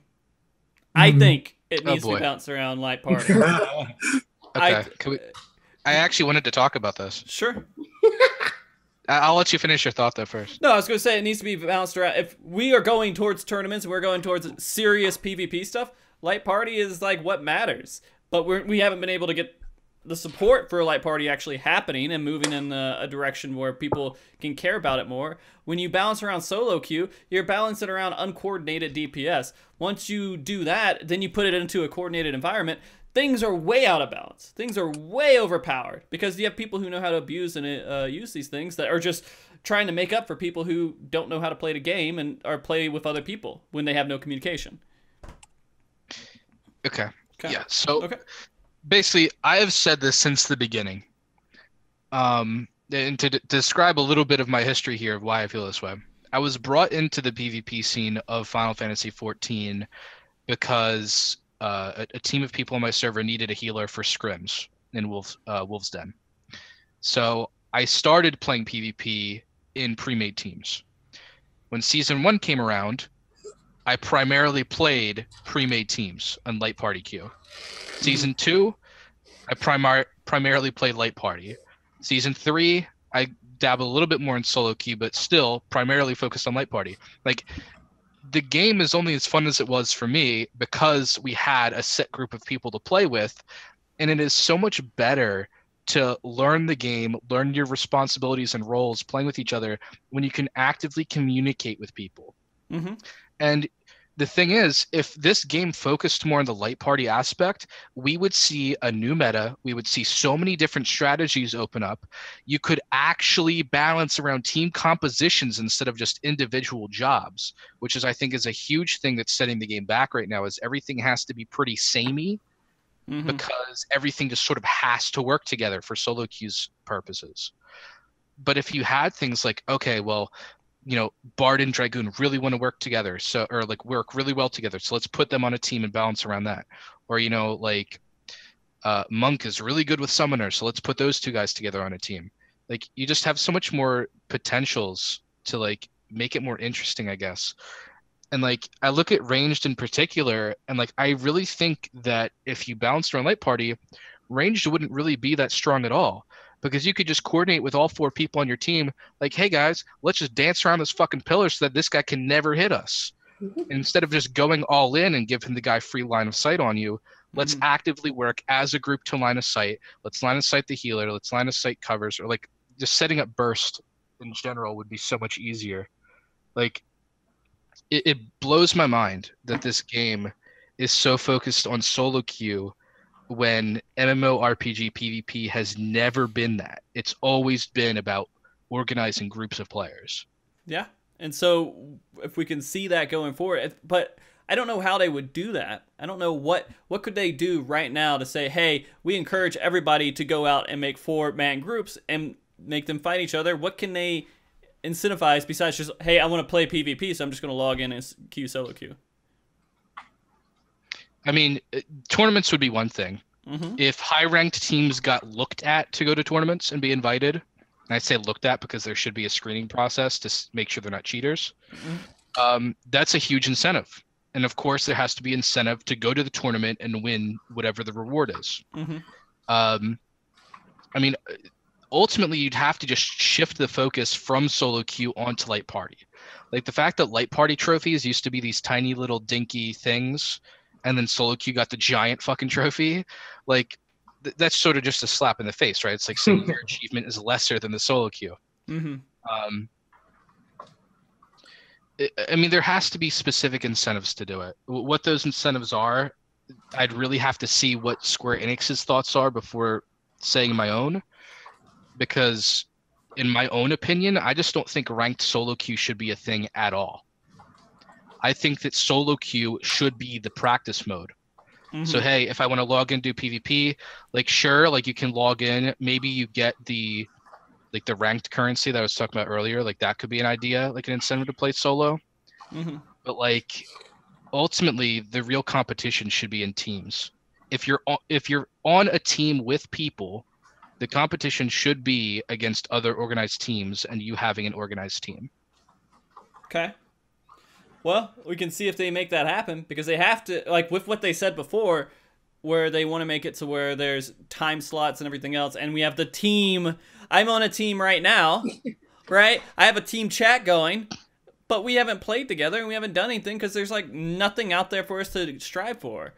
We could just play solo queue. It's easier to get into and it's more mindless. I can do whatever else on the side while I'm queuing up for it. I don't know. They really do need to go forward with that. That's maybe their first step they need to do before they go into serious focus on PvP. I feel like we've been in this whole balanced state of how to make PvP fun since the beginning of this expansion. And it's never really gotten to the point to where like, okay, we're happy with how Feast is, let's move forward. But, okay. We're about 30 minutes over our time for today. But I feel like we had a pretty good conversation with Feast. I mean, I hope you guys are happy. The people who were upset with previous Feast stuff that I've done, we made a dedicated show where we could focus on the topics and talk seriously, which is what I wanted to do anyways. And so I hope you guys enjoyed. Herp, did you have a good time? Hell yeah, man. Yeah. Got it all out, man. Yeah. God, so much that built up since the last PvP MogTalk. I was like, bro, man, get this out. People got to know, man. You gotta know the truth. The truth. Oh, jeez. Okay. All right. I feel like we've said what we needed to. We probably can go ahead and start wrapping up with our last thoughts and everything before we do anything, before we do our final shoutouts and everything. So is there anything else that we missed that we just need, you guys want to take like a quick shotgun second to talk about? I have something to say. Sure. So we were talking about how, how certain patches things work. I think I really want to obviously no one from Square Enix is probably listening to this, but they were on the right direction before this Crystal Tower patch. Like they were getting somewhere, and then I feel like they backtracked themselves with this Crystal Tower, and then all these changes to it, and the HP and the light metals. I feel like they backtracked their progress, and they were already doing well. That's the only thing I'm really confused about right now. That's my main issue right now is why did they backtrack so far down to light metals and a brawl in Crystal Tower middle? When it was good, it was obviously 4.0 PvP. It's not going to be any 3.x PvP, but it was still good. It wasn't bad. It wasn't crazy horrible. The people enjoyed it, and then this Crystal Tower patch, and everyone's like, "Oh well, LB calling 5." It's just not even. I feel like they backtracked so much for no reason. There was no incentive to go back so far and add these changes. No one was complaining. Yeah. You guys, thoughts? Herp? Stefan?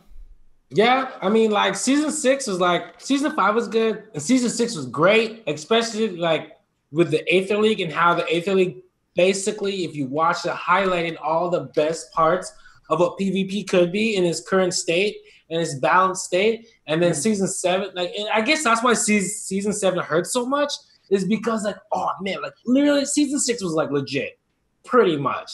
Like, Right. it was going right in the right direction. And then season 7 happened. We're just like, oh my God. It's like, damn. But it's still fun. But, you know, again, it's just, we were getting somewhere. But it's okay, because in season 8, I'm pretty sure they're gonna address some things. It's gonna be okay. Okay. All right. Stefan, any last words before we start doing shout outs? Yeah. So the one thing that I wanted to mention, and it's, you know, in line with what Melo and Hurp are saying, like, if they want to make tournaments a thing, they need to pick a direction and dedicate themselves to walking down it. I thought that's what they did with 4.0, but like these guys are saying, they sort of changed it up here. If they wanted to make this thing an esport or grow the community, they need to stop doing these massive systemic changes to it. They should be building on ideas, not erasing them and starting over time and time again. Because that's not how you build. And I guess as a closing statement. But we need to take down what the changes they made. Yeah. So we do need to go back and do it again. So take a step back, turn to the right, walk that way. Okay. Not the way that they began. And so like the title of the show is Stop Saying PvP Sucks. And I think sort of what we've discussed today is like, it didn't suck a couple months ago. It sucks right now, but it will probably get better. Like if they just revert half the stuff that they did with the most recent patch. Okay. All right. Well, I appreciate you guys coming on the show. It's been fun to sit around and talk with you.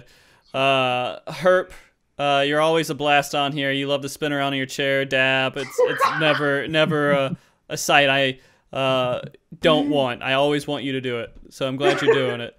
Hurp, do you have anyone you want to shout out before we end off? Yeah. I took a list. Okay. All right.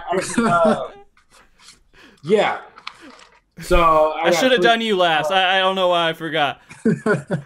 I should have done you last, man.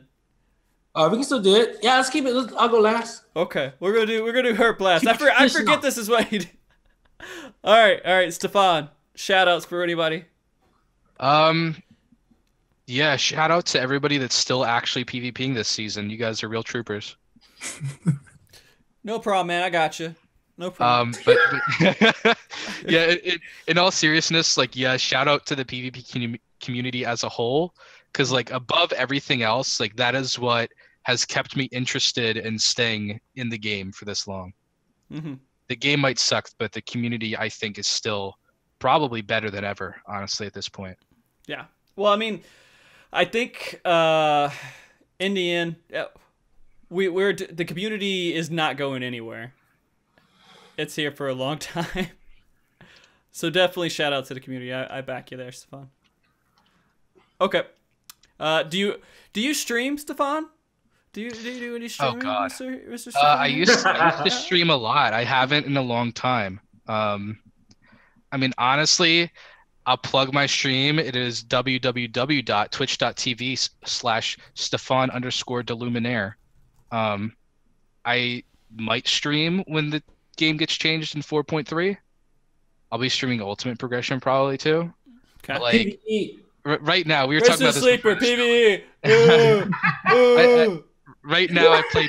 Right now, I play PvP in like 30-minute to an hour bursts. So it's like not conducive to streaming, right?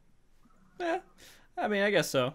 Good point. I mean, I feel like when you're streaming though, you kind of PvP more because you're streaming. So I feel obligated. Yeah. Even if I'm tilting and just losing every game, I still. That's part of the fun, dude. Yeah. All right, Melo, thank you for coming on the show. I noticed your first time coming on. Hopefully, it wasn't too bad for you. I definitely enjoyed having you on, man. My old Exodus buddy. My old Exodus buddy. Oh yeah. It's great to have this, type of conversation with everyone. Have everyone share thoughts and like kind of converge to points. It's really nice to have these type of things that usually you could not do without this kind of organization. So shout out to you for organizing this kind of stuff. Thanks, dude. I kind of think that every time someone says something about Exodus, I'm like, oh, crap, here comes some meme. Here comes something. Some past history thing's going to come up and bite me in the ass. Like that time that I was wondering who got hit by the beam and it was me all along. But yeah, man, it was great having you on here, dude. And shout out to Exodus. You guys are great. Sorry. That was 2 years ago now that I left Exodus. But yeah. All right. Well, if you guys want to follow them, how do they follow you, dude?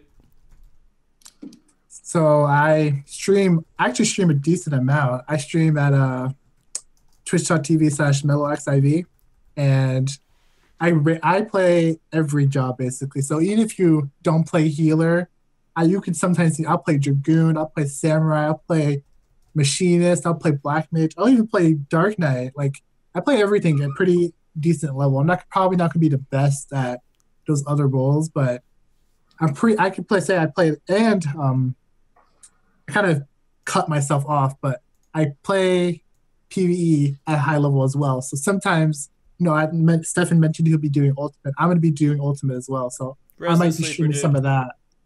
So I might be streaming that, but I definitely will be testing the new PvP changes if there's some changes like to jobs and stuff in 4.3. Okay.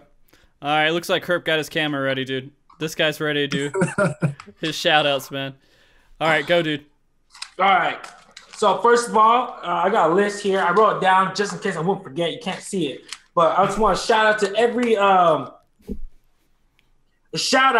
to every melee that still plays in queue despite all these ranged DPS shitting on your cake and calling you shit, whatever. All the melees in queue, thank you. Including myself. Shout out to myself. Second of all, I want to shout out to the Aether League for allowing me to shoutcast the finals. That was honestly one of the best salaries of my life. I never got to say it, but I say it right now. And then 2 more. Okay. I want to shout out to, I know this is a little sketchy. I want to shout out to Hannah and Artorias for keeping the queues just as salty as they should be. And last person is actually, I want to shout out to Frosty because you know what? Despite, you're going to get Resident Sleeper in 2 streams, not only in the live letter when you were talking about PvP, but also on State of the Realm, you had the balls to do it anyways. So, to you, Frosty. Cheers. Thanks, man. Thanks, man. My good old friend, Resident Sleeper. Dude, I appreciate you coming on. Please, if you guys want to, follow Herp here at Derppool, twitch.tv Derppool, and you get to see more of his antics. Yeah. Every time we talk about PvP, it gets that, and it sucks, but, we have to have this dedicated session every once in a while. I think it's important, because I enjoy Feast. I think it's something that shouldn't be just ignored and looked over, and just everybody jokes about how it sucks and never plays it, because, I have fun with it, and people should go out there and have fun, so. Fuck you guys. Yeah! PvE, predictable bullshit. Alright, so let me do my shout-outs here. Shout-out definitely to Tryhard Discord. You guys have been amazing for keeping the community together when things, we lost our voices back at the beginning of Feast. And I feel like it definitely helped grow the community. And shout-out to the Wolf's Pup Den for giving us a place to actually, talk and learn and let new players enter the community without being bombarded by crazy people. And finding some way to actually try to enjoy Feast and give people a little bit more of a stepping stone into the world of Feast and competitive PvP. Shout outs definitely to Rennie. Congratulations on her position and everything else and her going forward with Square Enix. I'm looking forward to great things because of that. We're all supporting you here. And we're excited to see the next Fan Fest where she'll be on the opposite side of the crowd managing everybody and see how that works out. Good job. Nice job. Nice job. Nice job. Shout out to Sin and the Aether League and everything that they've done. I look forward to the next one that they start doing because it's always a great time when we get people together that are trying to make a serious competitive environment for the team light party leagues. And let's see. Shout outs to Blizzana for the artwork that's on the show. Shout outs to Andre Kane for letting me use your music in the intro and the closing of the show. Shout out to Carrara, who is my emotional support in the background. And shout out to my 2 dogs, Frosty and Scout. They keep me happy when I need a dog to just to be licked by. And of course, if you guys like this stream, if you think you want more Mog Talks, feel free to just do a Twitch Prime sub or some sort of sub to the channel. Just let me know that you guys are out there and you want to support it. If you have extra bits, throw it this way if you want to see it. Whatever you guys want, it doesn't matter. But that's my little sellout pitch, and I'm done. Also, I'll put you in the credits, too. All subs get put in the credits of the show. Look at a cat. The cat was meowing half the show. And with that being said, we will be returning probably to PvE Resident Sleeper next week when we start talking about maybe jobs and raiding, so we can still go ahead and start prepping for the new Ultimate that's coming up. With all that being said, I thank all the viewers here today and everybody who watched us on YouTube, everybody listening to Podomatic. I hope you guys all have a wonderful time. We'll see you next time. Remember to be good, keep cool, stay frosty. Give everybody a wave. Stefan, I don't see you waving. I'm waving. I'm waving. Trust me. You just gotta trust me on this one. Okay. Stay moist. Going to the credits right now.